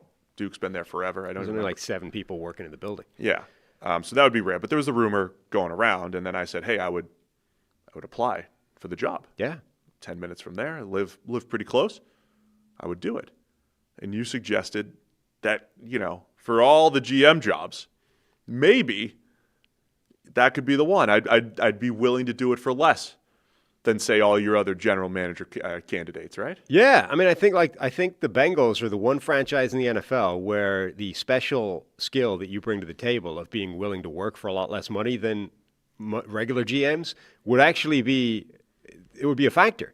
You could create a spreadsheet. Here's 12 different ways I can save your franchise money, right? I'll do it for less money than the last guy. I'm already local. You don't need to pay me moving costs. No moving right? costs. I don't even know if this happens, but I assume the NFL, when they hire a GM, they're willing to move all of his crap. We'll pay for the moving truck to rock up, pack your house, bring it to wherever, unpack it. All that stuff's not cheap. Saved. I've done that. That's not cheap. Yeah. You don't have to do that at all. No moving costs. I'm already here. I'm not going to bring a big staff with me, right? I've got my model. I don't need 5 guys running numbers for me. I've already got it. Just a whole different, you could create a whole bunch of those. Those savings add up. Yeah. And this is a family-run business that appreciates savings, cost savings. Yeah, I think I could do that. I'll do it for half the price of your normal GM, maybe a third of the price. We'll see. Third of the cost. So yeah, I think there's an argument there. And I was just saying to you, if that happened, my first order of business would be trying to get you credentialed. Well, no, you were saying that you just need to be able to hire me. I was like, I don't even need the job. I just want a credential. I just want in the building. See what I could do. Right. I would like to have access to a Bengals game, given that they're 5 minutes down the road. Imagine if I couldn't pull it off. Sorry. You don't win you can't. But then I suggested, as a new general manager, you can't win a power struggle with PJ. So Man's been there for decades. But then I suggested maybe if I give the Bugler the first exclusive. Right? Not Paul Daner, not Jeff Hobson, not the Bengals media. I give it to the Bugler, and we get that newspaper printed out, and then boom, you're sitting right next to Paul at a Bengals game. Yeah. And then I suggested that if you want to fake a newspaper, Ross Tucker's got a little business there that creates fake papers for your birthday or whatever. We could create a whole Bugler right now. What is it called? I don't remember. Oh, man. We could create a whole fake Bugler right this minute. Oh, I really want this to happen. So I'm going to put in the resume, get the job. We're going to have the fake newspaper headline about Palazzolo for GM, written by Sam Monson. My front page. Front page. I had to scroll through the 17 different links in Ross Tucker's bio to find the thing this thing. This is amazing. An absolute hero, Ross. We're going to my front page story. Yep. Which is great for Christmas time. Look at that. I gotta send this to Ross that we're promoting and stuff. My front page story. And we're going to create one with you interviewing me as part of the Bugler. The idea and that's going to get you a credential. Yeah, the idea of this is like, a fake newspaper story written about your loved one. We're going to just, manipulate it slightly to be a fake newspaper story of our own fake paper. Oh, I'm not. To prove that that we're a thing. I'm not your loved one. Just to prove that we're a respected journalistic entity. With a circulation of one. So look, it's like the Bengals trying to make the playoffs last year. Like a lot of dominoes have to fall and be put into place for this to happen. But we at least have a plan for when it happens. GM, fake interview, my front page story, boom, credentialed. Right. Associated Press voter finally gets credentialed. Yes. Then we'll write another front page story about that. Same gets his credential. Well, then we have to create a second newspaper to prove that we wrote an article. Like we need one that's like our portfolio, right? Like here is the Bugler. This is what we are. We are a respected front page entity. We demand a press credential, right? Yes. As Associated Press. We would then need to create a story off the back of the game and put it in the Bugler, and then be like, see, we didn't mess around. Like we wrote articles off it. I would just run the box score through Claude, and I think we got it. Well, yeah, we wouldn't write it ourselves. It would be AI driven, but we'd have to create the paper to show PJ that we got this. Wrote a paper off it. We got this. Yeah, I'd have to hire some staff, but it would be less than most teams. Yes, a lot less. A lot less. Yeah. And that's cost saving. My brain is worth at least 3 people, I would say. You can plow that saving right into, cleats or whatever. Yeah, whatever you need. I mean, think about the renovations that they're putting on the stadium right now. Yeah. And how much they could new bathrooms in exchange for my assistant GM. I mean, what you could save them money, that's 3 new bathrooms right there. All right, news to get to. The Arizona Cardinals are officially going to start Jacoby Brissett against the Seattle Seahawks this week and presumably going forward. Well, this is the thing. This is being framed as a benching, and yet they're all saying like he's not healthy yet. So it's not a benching yet. I saw a quote from Jonathan Gannon, and not to be a bad journalist here for the Bugler, didn't confirm it at other sources. I mean, clearly the quote at least claimed that he was going to do this anyway. I would need to confirm. Clearly they're not, closing the door and anything like that. But they're basically saying the dude's foot is still hurt. He's not ready to go. He's out 4 to 8 weeks, blah, blah, blah. I mean, this is not he's benched. He is no longer the quarterback of the Arizona Cardinals. At least I've certainly not seen anything to indicate that. I mean, supposedly he may have said that they were going to go with Brissett anyway, and I'm reading the Schefter tweet as from the agents. It's just a couple more weeks. Good rest time for Kyler Murray. Got to get healthy. Could he go? But got to rest. I'm reading it as don't say soft benching, but I think they're going to Jacoby Brissett. They've looked better with. Why are people so upset about the term soft benching? I have no idea why it's been said so many times or been. Well, it's been said because there's 2 guys that have been soft benched this season from the looks of it. Who? Not JJ. JJ, and now JJ wasn't though. I think his. How do you know he wasn't? We don't know anything, but I don't think that he was. Maybe, but maybe he was, and maybe had Carson Wentz played really well, do you think JJ would have got the job back? Oh, maybe not. But that's a hard benching. That's just like you're benched. No, it's not. It's a soft benching because you're a hard bench. You're like, there's no circumstances under which you're getting the job back. Soft benching is, you know what? Let's just make sure the foot's or the ankle's 100% before you rush back into the lineup, and we'll see how Carson goes. And then Carson stinks. Hey, is your ankle how's it feeling now? Good to go back in the lineup. All right, that's the soft benching. That's why it's a term. It's materially different from sit your ass down, you're no longer the quarterback. So anyway, Brissett's been named the starter. The offense has looked better with Jacoby Brissett, and the Cardinals are an intriguing team. Pretty good defense. They're 3-5, point differential right around average. Lost their 5 games by a handful of points. Now it's their own fault. Like the Tennessee game where they gave it away. Rabbits over there fumbling balls into the end zone. Tough. But feisty Cardinals team. Jacoby Brissett as the starter. Plus you get to see Marvin Harrison Jr. catch passes, which is nice. So we wanted to add this. By the way, you reading all it's worth at least noting that Jonathan Gannon has a kind of weird way of communicating. True. So I'm not sure if he's the guy that you necessarily want to be reading word for word, literally, and interpreting that. Like he said something like Kyler's got to work on his health bucket. Like that's not English. I mean, it is technically, in that every word there is an English word, but like strung together, it doesn't make any sense. When you throw bucket on the end of it, it doesn't make sense. Right. That is. And that's true for most sentences is that like in an English. evaluator term? Like they evaluate each player in buckets? Like how good is he at throwing and running and probably. health? And it's Yes. like the health bucket's low. And let me just say this scouting term. It's our internal scouting term that I'm saying out loud to people who have no idea what I'm talking about. He needs to add some stuff to his health bucket. Yeah. I mean, adding bucket to the end of most sentences in English renders them meaningless. I like when coaches say the throw game. Yeah. I'm just saying that, if we're trying to parse Jonathan Gannon's words, we may run into some trouble. Fair. Going back to a couple weeks ago, remember the Ravens ping pong table? I do. I just want to add that there's a couple more things, right? Old friend Ian Hartitz had that tweet, right? There's 3 ways to save a season. Players only meeting, add a ping pong table, subtract a ping pong table. We're going to add 3 more things to the mix, right? You move a coordinator from the booth to the field. You move a coordinator from the field to the booth, yes. Okay. But we forgot to add the head coach relinquishes play calling duties. That's the other way to save your season. So now there's 6 ways to save your season. Move a coordinator either way, add, subtract a ping pong table, players only meeting, and now head coach Kevin Stefanski of the Cleveland Browns is going to relinquish play calling duties for the second time Reese. In 2 years. Yeah. That's not a great sign. Whatever about doing it once, Like, okay, things have not gone well this season.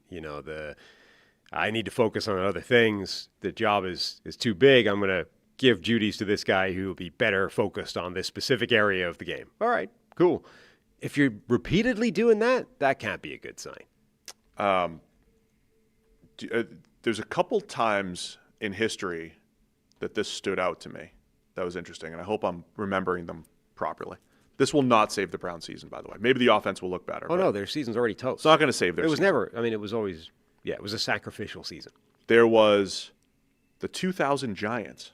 Sean Payton was the offensive coordinator. Offensive genius, Sean Payton.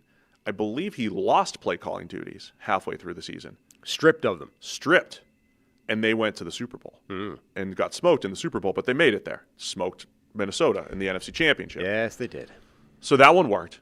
Remember the 2012 Ravens? I forget, Clyde Christensen was on either end of that. Either way, they made some sort of play calling change. And the 2012 Ravens were like left for dead around week 13 or 14 or whatever. But whatever change they made as far as offensive coordinator won them a Super Bowl. So sometimes it works. So what you're saying is relinquish play calling duties and you win a Super Bowl. Always. That's probably... Or at least go to the Super Bowl. Oh. Because the 2 examples off the top of my head are the 2000 Giants and the 2012 Ravens, where it happened to work. I mean, look, they're only a game back from the Bengals and the Ravens, in fact. See? They're basically the Ravens. They're only 3 games back from the division lead. And they presumably play half those teams multiple times. I mean, it's there. It's there for the taking. It's in their own hands. Their destiny is in their own hands. If the Browns simply win all of their games, they will be... Tommy Reese was an undersized quarterback. What if he unlocks Dylan Gabriel here? What if it just requires the relatability of an undersized quarterback to know how to get the best out of it? Meanwhile, head coach Zach Taylor of the Cincinnati Bengals says no plans to make coaching changes despite their defensive struggles. Well, that's because they don't have, again, there's no 7 real people options. that work there. It is fascinating. We were trying to give them the benefit of the doubt that Al Golden, coming from Notre Dame, where they had an excellent man coverage defense last year, that maybe that would change because the personnel in Cincinnati doesn't look atrocious despite it shouldn't be as bad as it is. The rumors of Duke Tobin. Right. Here. It shouldn't be as bad as it is. the personnel, it's a lot of this personnel was on a good defense in Cincinnati, right? It's not like it's bizarre how badly they've fallen. Like I sent you that stat. Who's it from? The missed tackle stats. Jay Morrison. Brutal. That according to Sport Radar, the Bengals have number 1, 2, and 3 in terms of missed tackles on defense. And Barrett Carter is in the top 10, having only just gotten the job a couple of weeks ago. Like, that's astronomically terrible. That screenshot of the play at the end of the Bears game, both safeties are in contact with the tight end over the middle, and it turns into a touchdown. Like, what? How are you that bad? Yeah. For 2 out of 3 weeks, they're giving up, just blowing leads and really bad defensively. So no changes for Cincinnati. We'll see what happens there.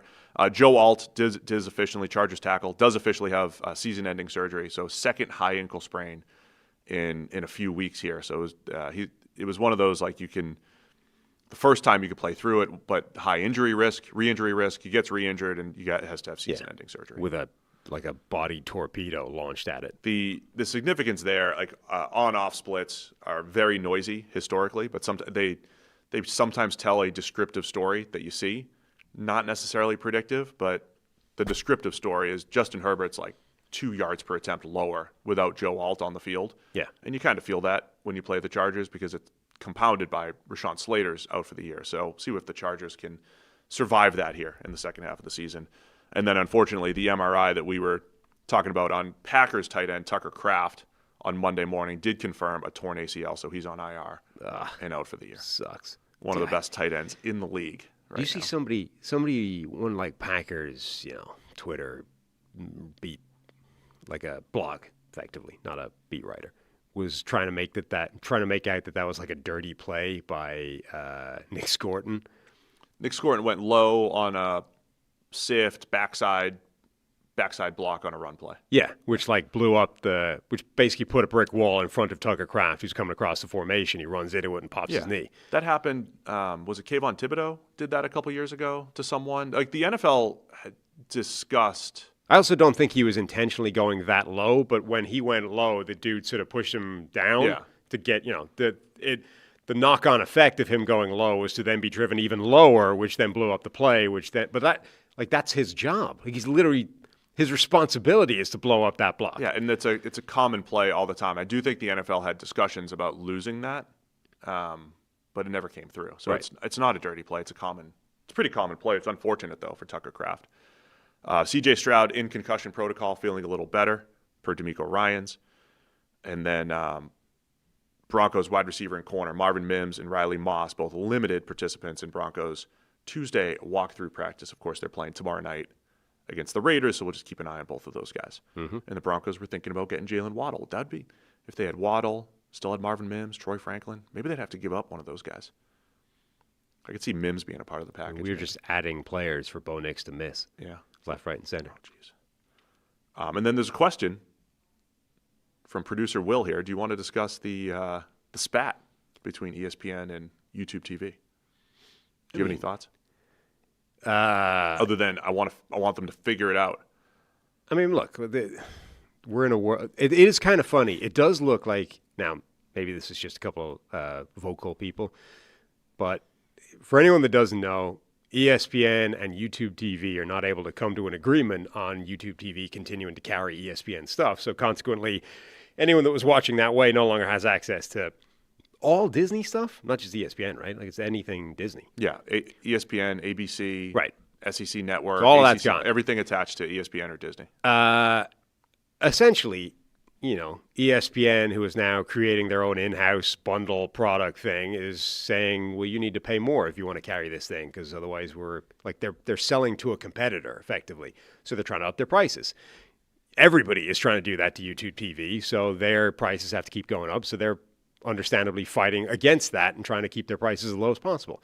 It is just the latest in an installment of, corporate overlords trying to squeeze the little guy. Like, whatever happens, your price is going up at some point. But it does seem to be kind of funny that we're in this world where consumers are getting squeezed everywhere, basically since COVID. Like COVID, I think, taught corporate America and corporate world that, the way you thought there was a limit to how much you could squeeze people, Turns out there isn't. And actually, if there is, it's a lot higher than you thought it was, like an order of magnitude higher than you thought it was. So keep putting your prices up. Put your prices up. Shrinkflation, keep doing that. Make everything smaller. Charge more money for it. Keep going. There's no limit. People will pay it. They'll be annoyed, but they'll pay it. So that's been happening for years. This has been the straw that broke the camel's back. And for at least a few people, and some very vocal, high-profile people have been like, I'm not paying for this. This is it. I will go without Monday Night Football. I'm not doing this one. Even Pat McAfee's been vocal about it. He's on ESPN. Well, the people, and he's calling out his fellow colleagues for pushing this whole keepmynetworks.com thing. You've got the actual ESPN employees who were all given this PR bump to tweet out and say, hey, please call your representative to say that you want ESPN. This is, a sad thing for everybody. Obnoxious PR spin. And then you've got the contractor world, the guys that are basically being licensed, like that ESPN has gone to instead of that came to ESPN.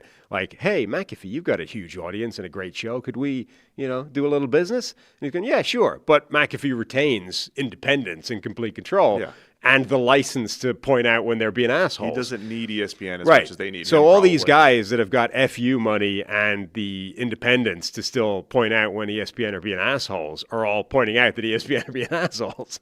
And it's funny. I'll be honest. Like we're not as big as McAfee, but I'm still.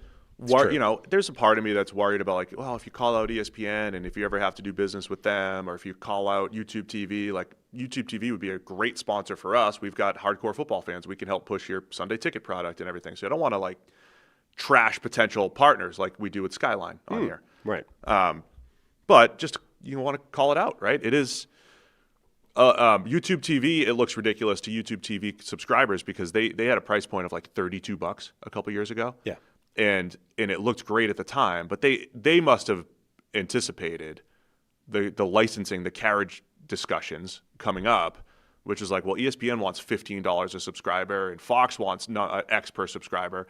And so they've had to jack up. It looks like they've jacked up their prices, which they have, but they have to do it because they're paying Fox, they're paying ESPN, they're paying them to carry their networks, and they want to get a good amount. And so ESPN's trying to say, well, we're pushing people to this app where we can get $40 per customer. Yep. We don't want to only make $10 per customer from YouTube TV.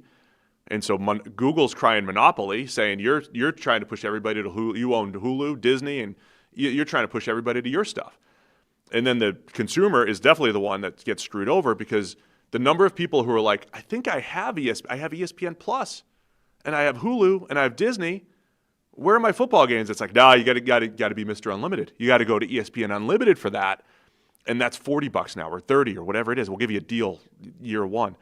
And so, honestly, I actually don't think ESPN's doing a good job of even conveying what people need to do to get to the games. And then the fact that they created the website called keepmynetworks.com. That's the stuff that drives me nuts, is the PR spin on that. It's like, oh, big bad Google. They're making us... We can't give in here. If you want your football games, go to keepmynetworks.com. That reminds me of my old teammate was the lawyer on behalf of minor league baseball players, and they had a whole bill in Congress to keep minor league baseball players' salary low. We were making like $2 an hour historically. So my old teammate was the lawyer that helped get better, salaries and everything for minor league players. But the bill that went through Congress was called the Save America's Pastime Bill, which was going to suppress the salaries and keep them at like $2 an hour. But they called it Save America's Pastime. Who doesn't want to save America's pastime? Who doesn't want to keep their network? KeepMyNetworks.com. We're just the little guy. We're trying to give you your football games. Go to KeepMyNetworks.com. It's on you. If you want to watch football, it's on you, the consumer. Yeah. You got to go to the website and voice your opinion when it's really the two billionaires at the top fighting. Well, that's the thing. So it's Google against Disney in this world of who gets to screw people the most, right? Like we are watching two gluttonous fat guys sitting there at a meal fighting over who gets most of this food whilst everyone else is starving on the outside looking through the window getting nothing. That's what's happening here. Like these two guys are arguing over who gets the bigger half of this giant steak while everyone else is starving on the outside, the freezing cold. It doesn't matter who wins. Like, you're getting screwed either way. Yeah. In this scenario, I believe that Disney is the worse guy than Google. But either way, you're getting hosed. Oh, yeah. It all comes down to the consumer on us. So it's not a great situation. And look, everybody loses in this deal. I am curious to know the PR spin on the ratings. I am very curious. The ratings had to go down. And there's 10 million YouTube subscribers. And the other thing is YouTube TV. YouTube TV has Sunday Ticket, right? The number of people who bought every NFL game for Sunday Ticket like us, and then you lose Monday Night Football and you lose college football or whatever. Like, you're losing. A lot of people who moved to YouTube TV are hardcore football fans. Couldn't have been pleased this weekend. So ratings must have gone down. And that's the thing, too. Like, ESPN's trying to make money from subscriptions. And then when their ratings are up, they get more ad money, right? So you're getting a lot of money from two different avenues, from the subscriptions and from the ad revenue. And they may have seen a bump in subscriptions. Like, at least some people gave in this weekend, right? Sure. But I imagine the ad revenue is going to take a hit if more people don't, like, if they only get 30% of people to convert, they're going to lose ad revenue theoretically. It is interesting that I just assumed that everyone would suck it up and pay, and, you know, there's the latest instance of getting screwed and one more. But there was a surprising volume of people that were like, this is the line. This is the one I'm not doing. Yeah. I was willing to take Peacock when there was an extra game that we needed on Netflix because we already had it anyway, and blah, blah, blah. Like, each one of these things, everyone's like, fine, I'll take this hit. And then this was the one where a bunch of people went, no, I will do without Monday Night Football. You know what? I've been missing my Mondays anyway, right? And a bunch of people drew the line in the sand here. Now, I don't know if that's enough for it to make any difference. I'm curious if it moves the needle. But this is a fascinating example of, like, this is the problem. Like, I feel a little bit about capitalism the way, you know, Winston Churchill did about democracy. Like, democracy is the worst form of government except for all of the other ones, right? Capitalism is a terrible system. It's just better than anything else. Yeah. And this is one of the problems with capitalism. Like, you can't just let it go free reign with no regulation, with nothing. Like, and everybody admits that. Like, there's a reason they don't allow monopolies, because the ultimate conclusion of capitalism is eventually everything funnels up to one guy in charge of everything. And everybody agrees that that's a bad idea. Because that's the weakness of all the others. Right. So we draw the line and say, look, monopolies are bad. We can't have that. But that's like the ultimate conclusion, inevitable conclusion of capitalism, which you have to prevent it from eating its own tail. So somewhere along the line you do that. But this is another one of these things. Giant corporate conglomerates just go to war, and whatever happens, you get screwed. So that's our take. Figure it out. Figure it out by next week. And if you could find a way of lowering the prices instead of increasing them forever, that would be great. Yeah, good luck with that. Yeah. All right, it's roadside assistance time. From our friends over at Root Insurance. Root Insurance believes that good drivers deserve better rates, so they've created a new kind of car insurance that rewards good drivers in an easy-to-use app. Traditional car insurance companies focus on demographics like age, zip code, occupation, and credit score to price your coverage. But when Root offers a rate, your behavior behind the wheel gets more weight than any other single factor. Don't use occupation or education level to negatively affect your rate. They don't do that. While you drive, Root gathers and analyzes from your smartphone's sensors, the data. After a few weeks, you get a car insurance quote based primarily on your driving. Save up to 44% off your initial Root quote after you take the test drive. If you need a tow truck, jump start, or you lock your keys in the car, Root will cover the help you need to get back on the road when you opt into roadside assistance. The Root app makes it easy to edit your coverage, update your policy, or file a claim in just 3 minutes. You can get started today at Root.com. And today, Sam, we're going to provide roadside assistance for the Washington Commanders. I'm running out of answers as the season goes on here, but they're sitting here at 3-7. Poor Jaden Daniels injured, dislocated elbow, most likely out for the season. You've got Frankie Louvu suspended for one game after multiple hip drop tackles. No, not anymore. Rescinded. That's rescinded. Okay, we're good. Derek Brooks. The third hip drop that they gave to him was weak. Yes. Derek Brooks has been the protector of truth and reason, and Derek Brooks has reduced his one-game suspension to merely a $100,000 fine for the third time this season. That's good. Our friend Ramon hasn't been on a case yet this year, but he's ready. He might be next up. Remember, he did the Al-Shair case last year. Marshawn Lattimore tore his ACL. Good to get a slam dunk one like that, you know? Oh, yeah. Definitely. You don't want one that's like on the I don't know if I want to go which way. People were calling bias for Ramon because he does Titans radio. And well, yeah, I'm not saying it's easy in terms of I've got nothing at stake here, but easy in terms of this is the most black and white case I'm going to get given. It was pretty clear. Marshawn Lattimore torn ACL. He's out for the season. Luke McCaffrey's on IR. They have officially brought Traylon Burks back up to the 53. Are the Commanders done? Is there any way of providing assistance to the Commanders? A team that's a bit older across the board at a bunch of positions? The oldest team in the NFL by a mile. Yeah. That's not good. I mean, I think given where their season is with Jaden Daniels and his injury, how long is he out for? Do we know that? Jaden? Yeah. I didn't see, but you're 3-7. If the Cowboys have 6. 3-6? That's the record I'm looking at right now. Oh, sorry. I'm just going by what the document says. Yeah, I mean, it's week. We're already giving them a loss in week 10. They've only played 9 games. So 3-6. I apologize to the Commanders. 3-6. They really can't lose any games. Yeah, well, not just that. I mean, I would be almost inclined to say the season's done now, right? And if it's done now, you really want to be getting younger, really younger, like fast, because the oldest team in the NFL with a young quarterback is probably not a thing conducive to long-term success. Deebo Samuel was being talked about as a trade candidate yesterday, and nothing happened there. But look, I would identify the key pieces of this franchise and keep them intact, and everything else is on the table. I mean, it's too late now as far as the trade deadline goes. But they're out. They have 6 picks in the draft, only 2 in the top 100 next year. And this has been the move. They drafted in volume 2 years ago. They drafted 4 times last year, I believe it was, or 5 times last year. So it was low volume. My theory on this is I don't mind one low volume draft. If you're getting, if it's right for a Laramie Tunsil and a Deebo Samuel, potential impact players, I don't mind having 1. I hate having 2 in a 3-year period. And that's what the Commanders are looking at here. So I think they got to find a way to, they might have a top 10 draft pick, maybe flip that into multiple picks, and you got to start balancing the books a little bit and getting younger. Yeah, and look, like the aging play, the Tunsils and the Deebos of the world could still be valuable players next year. Yeah. But you still have to get a youth movement going now. Yeah, and look, I don't have any problem with, Tunsil can still be a cornerstone piece of this team. He's 31. Offensive linemen can play, deep into their 30s, even beyond that, depending on the lineman. So I'm okay if you say, look, he's still a cornerstone piece. But I know, I would have tried to move somebody before the deadline. But the trade thing opens up after the season as well. Like, the first thing you should be doing is trying to get rid of some players and bringing in more draft picks. And then we've talked a lot about the schedule. I mean, it's going to be a challenge. I don't know if we can save.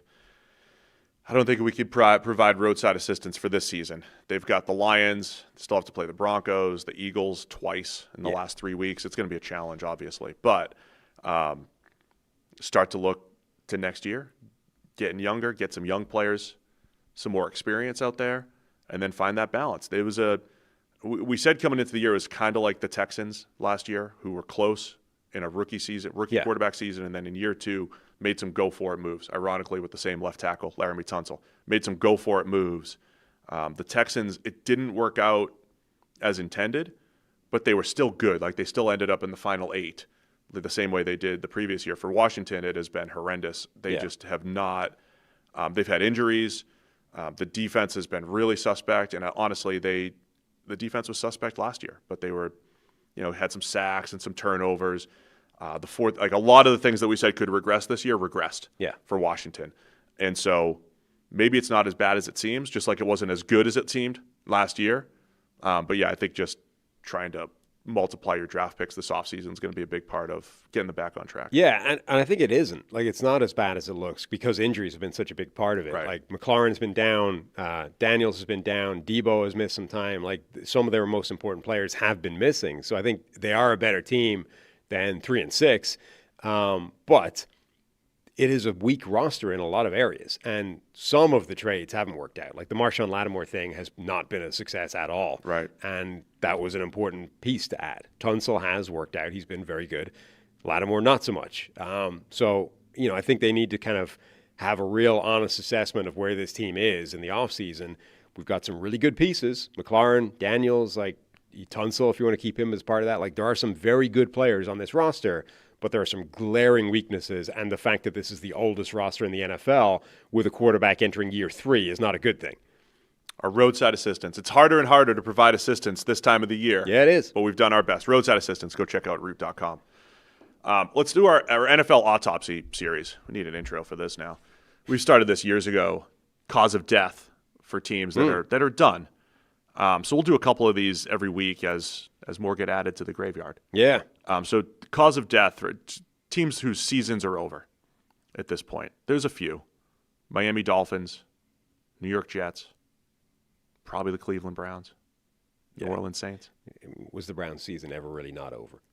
Let's start with the top two, though, and give the reason. A couple other teams on life support as well. Miami Dolphins. Yeah.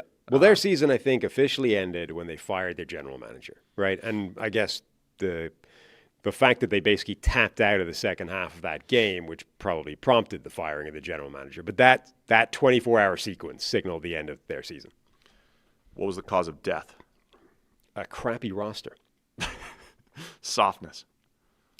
I mean, look, with the greatest of respect in the world to Storm Duck. Oh, jeez. The fact that he was amongst the starting players heading into the season in the secondary was always a problematic reality for Miami. Yeah, I always go back, repeat myself again, but cause of death for me, and the reason why Chris Greer has been fired, is the 2022 to 2024 draft cycle. Now, it's not necessarily all on him, right? They lost a first-round pick. I mean, they traded first-round picks. They traded picks for Tyreek Hill and Jalen Ramsey. Right. Which on the surface is not a bad move. Like, that put them in the playoffs in 2022. They made a run in 22. They've made the playoffs 2 years in a row, actually, in there. So they made some runs with it. But when it doesn't work, like when you can't beat the Chiefs in Kansas City with those players, this is, it's time to pay. It's time to pay up. And how do you pay up? When you only draft 4 times in 22, 4 times in 23, and then the usual 7 in 24. And you only have one top 50. You don't even have a top 50 pick in 2 of those drafts. Cam Smith was pick 51, and he hasn't worked out. So when you don't have impact players from the drafts 2 and 3 years ago, it's very difficult to have a good roster right now. And these two things are very interconnected. But if you're going to only draft 4 times in a draft, you can't have a success rate of one player. And one player was only one of those drafts. Like, they drafted 8 times in 2 years and got one good player, and he was a running back. 7 chan. Right. Yep. So it's like, you can't have that. If you're going to draft 4 times in a season, your strike rate needs to be, and this is why it's a bad idea, your strike rate basically needs to be 50% in order to make that make any sense at all. Because, 2 players coming out of a draft is an okay return for other teams. If the goal is to get 3 useful players, players in a draft, 3 out of 7 is attainable. Yeah. 3 out of 4 is completely unrealistic. Yeah. So you're trying to go say 6 in 2 years. You could go 6 for 14. You could go 6 for 20 if you draft 10 times twice, or you can go, if you have to go 6 for 11, 6 for 8. Right. That's a challenge. It's completely unrealistic. Yes. So your strike rate needs to be absurdly high. And if you have a bad run, which they did, 2 years they got one good player out of 8 draft picks. I mean, that means 2 years were like a complete and total catastrophe from a drafting point of view. That's terrible. You just can't have that. So, I mean, whether you want to zero in on the fact that they only drafted 8 times in 2 years, or whether you want to say, well, the result of that was they went into this season with a lot of sort of big-time players and good players, but with one of the weakest offensive lines in the NFL on paper and one of the weakest secondaries in the NFL on paper. Those are 2 pretty critical parts of a team, and they both looked awful. That's the cause of death. One of those 2 things, or both of them put together, one leading to the other. The other autopsy will perform today. The New York Jets. Clearly, 1 win. We knew that they were probably done, but they further declared their own death yesterday by trading Sauce Gardner. Unless you listen to Mugi, what's his name? Mugi. Darren Mugi. He says it's not a full teardown because they kept a couple players, but they kept a couple players. Tearing it down. Yeah, it is. It's a teardown. Yeah, they signaled this is done when they started trading away significant players for first-round picks. I tried to paint the most optimistic view that I could paint, that I probably leaned into more than I should have this offseason, was that they'd be feisty, run the ball team. I thought they could be pretty good. This is much more difficult to identify than the Dolphins. Like the Dolphins had a pretty bad looking roster in significant areas heading into the season. The Jets didn't. I mean, even the defense, like Diana Rossini had a quote from some source yesterday that was like, I don't really know what the Jets are doing. They just dismantled a top 5 defense. You're like, what? That defense was top 5 in 2023. Bad source doesn't know ball. It was bad last year and even worse this year. What are you talking about? Yeah, they haven't been top 5 in a while. But the talent is, like, there was top 5 talent on that defense in terms of the players that they have. I mean, Sauce Gardner has been the best quarterback in the NFL. Quinnen Williams has been arguably the best defensive tackle in the NFL at times. Neither one of them was playing that way at the time when they were traded away. But heading into the season, you're looking at these players and be like, this is a roster that's in good shape in a lot of areas. Why are they this bad? Yeah, I mean, I didn't think it was a great roster. Like my theory on them being feisty was more, I think they're going to play more man coverage under Aaron Glenn, which at least increases variance. You can get smoked, but you can at least you force some incompletions on third down and like stay in games. And maybe in hindsight, playing a lot of man coverage when Brandon Stevens is one of your two starting cornerbacks is in itself a red flag that perhaps should have been waved higher. So you're going to like increase volatility there and then decrease volatility with the run if you're really leaned on that run game, which has been very good in spurts this year with Breece Hall, with the offensive line, with Justin Fields as a design runner, that those things would at least shorten games and then increase variance defensively, and all of a sudden you sneak some 20-17 wins in there. So that hasn't happened. But I would say the cause of death is just straight up quarterback play. Like Fields has been good in a couple games against an awful Bengals defense and against whatever Pittsburgh was in week 1. And that's pretty much it for Fields in the passing attack. So the pass game has just been so bad, and they don't have enough weapons to throw to anyway, even if Fields was a more efficient passer. And then, the defense has not gotten anything, gotten back to that 2023 level. They've been more like last year. So for the first time, I think I'm right in saying this. I was just checking the PFF grades. I think this is the first year that Justin Fields has gone backwards in terms of PFF grade. Like they hadn't been big steps, but he had been getting incrementally slightly Small better steps year on year in his NFL career. And you're like, part of the logic in liking the Justin Fields bridge contract / gamble for the Jets is that if he takes another step forward, even if it's only a small one, he's a difficult quarterback to beat and, can do a lot. For the first time, really, he's gone backwards. Yeah. And look, when we said that, we said, let's take a big picture view here. It's a pretty $14 million deal, whatever it was, right? Cheap deal. Get him in there. If there's something good there, then great. If not, we're going to be drafting a quarterback in the next 2 years anyway. And, of course, they've just positioned themselves to draft a quarterback next year or both of the next 2 years or whatever it might be. It is kind of weird. So fine. Like there are teams that, seem to be able to turn up quarterbacks at will, like Green Bay. And then there are teams like the Jets and the Browns for whom it almost doesn't matter what you do. Like you can take what seems like the most sound process in the world, and the second you drop that guy in the Jets, forget about it. It's not. Yeah, I mean, look, I know they're taking some hits right now with Sam Darnold having success and Geno Smith had success for a few. Like all of their former quarterbacks had success. Well, there's that, and then there's look at the last 3 quarterbacks that they took a swing at. You've got 3 completely different methodologies. You've got top draft pick Zach Wilson. You've got Hall of Famer giving it one last go around, and then you've got Justin Fields, this sort of reclamation project. So 3 completely different strategies, and all 3 were complete and total messes. None of them worked. They were all varying degrees of disaster. And if you go back before that, you get to Sam Darnold, who was, saying like no matter what they do, it Darnold was at the time. It wasn't crazy to take him at 3. No. Obviously, in hindsight, you're like, oh, you passed on Josh Allen, you passed on Lamar Jackson, but nobody was.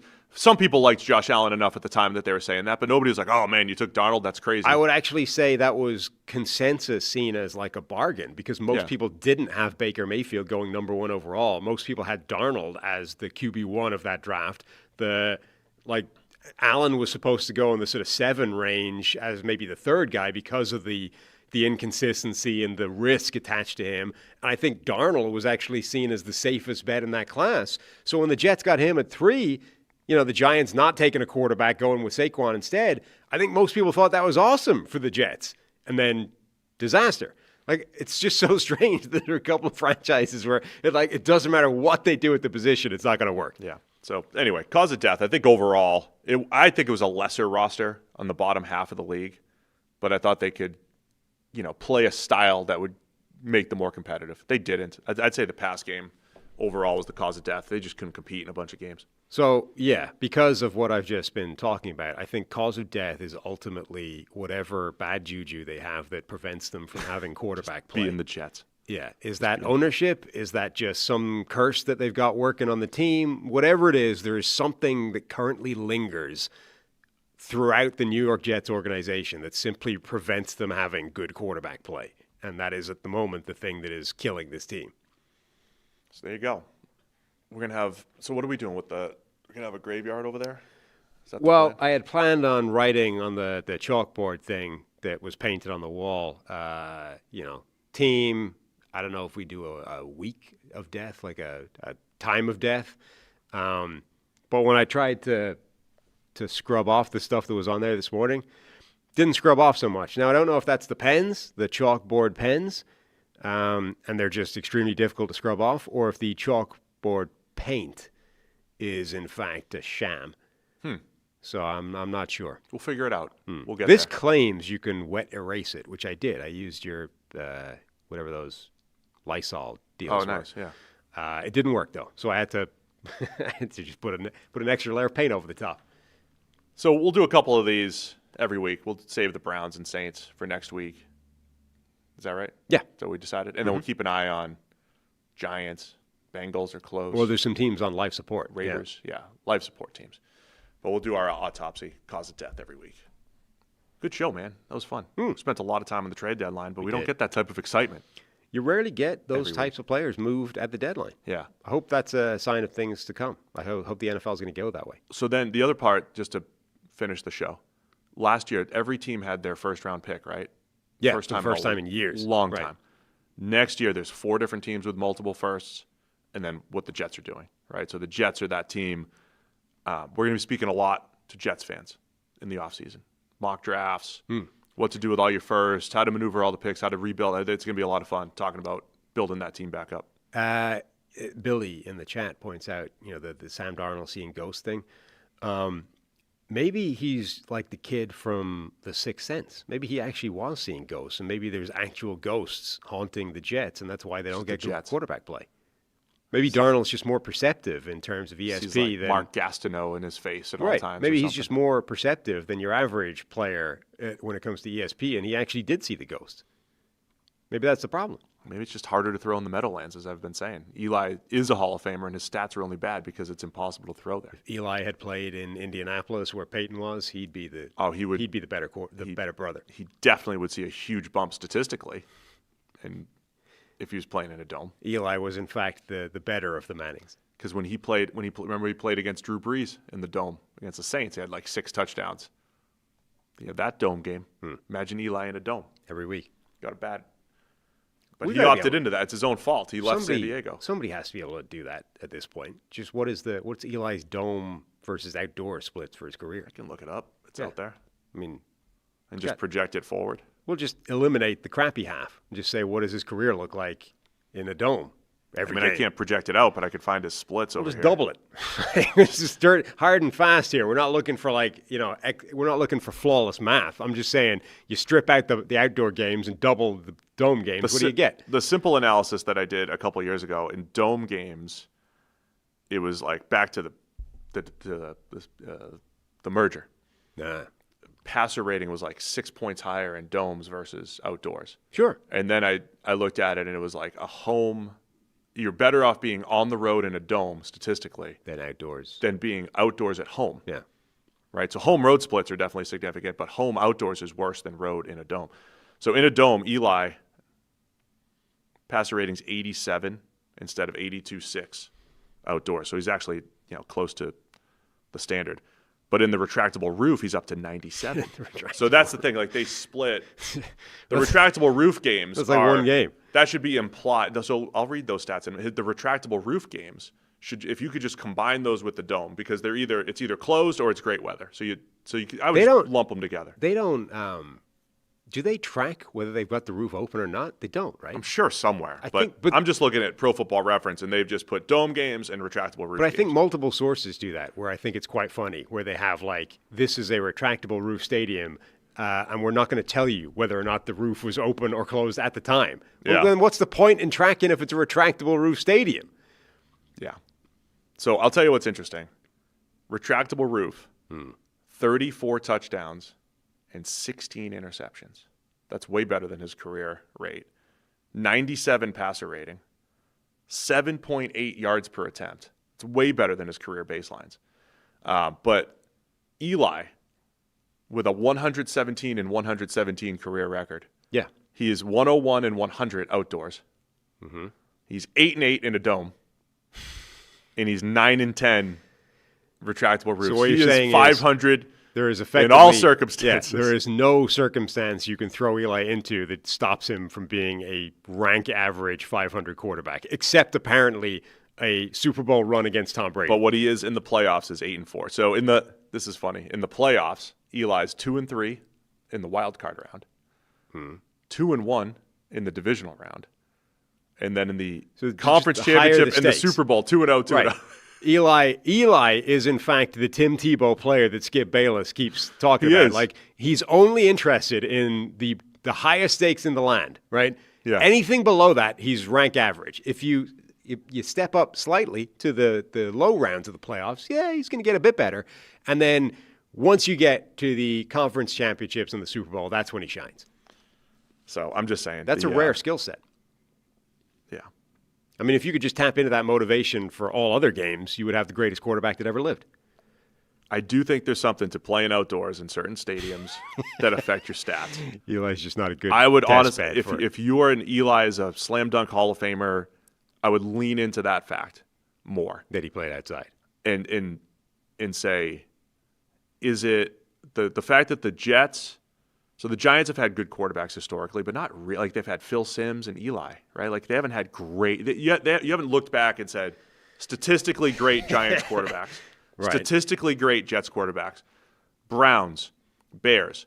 Is it because nobody's saying the Giants' ownership is so bad because they've been good through the years, right? Nobody's saying the Giants' ownership is so bad that's why they screw up the QB situation. You say that about the Browns, the Bears, the Jets. You say, well, ownership, and they're just cursed, right? Or is it the weather?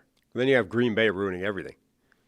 Yeah, but I don't. don't. Just go Hall of Famer, Pro Bowler. I think they get snow, but I don't think they have the same wind issues that those other stadiums have. Certainly gets cold. Because obviously, like New England has had Brady, and they've been fine. Like there are other outdoor in cold stadiums, but I think Meadowlands, Cleveland, and Chicago, cold and wind. Buffalo. More than others. Now, but Buffalo's Jim Kelly, Josh Allen. But and they went through a lull where they couldn't find anybody. But that maybe you bump up Josh Allen and Jim Kelly. I mean, Jim Kelly's stats I don't think were great. They were good for his time, not great. And he was still seen as like an unquestioned. Oh, he was very good, all-time great. I'm not saying it's impossible to find a guy, but I think maybe you bump up Allen's, perception of Allen. But I'm not saying Eli's a Hall of Famer. Listen to what I'm saying, Mohall. I'm saying if you're in the boat that Eli is a Hall of Famer, your argument is playoffs and you can't tell the story and they beat Brady and the Patriots and blah, blah, blah. I'm just saying the next layer is outdoor conditions in the Northeast. You would use that versus say, like, we can compare him to like Phillip Rivers. Like you would use that in his favor if you're trying to construct an argument. All right, that's it for today. Great show. Good times. Tomorrow, we got our Week 10 NFL preview, 9 a.m. See you tomorrow. More Check the Mic, Week 10, tomorrow.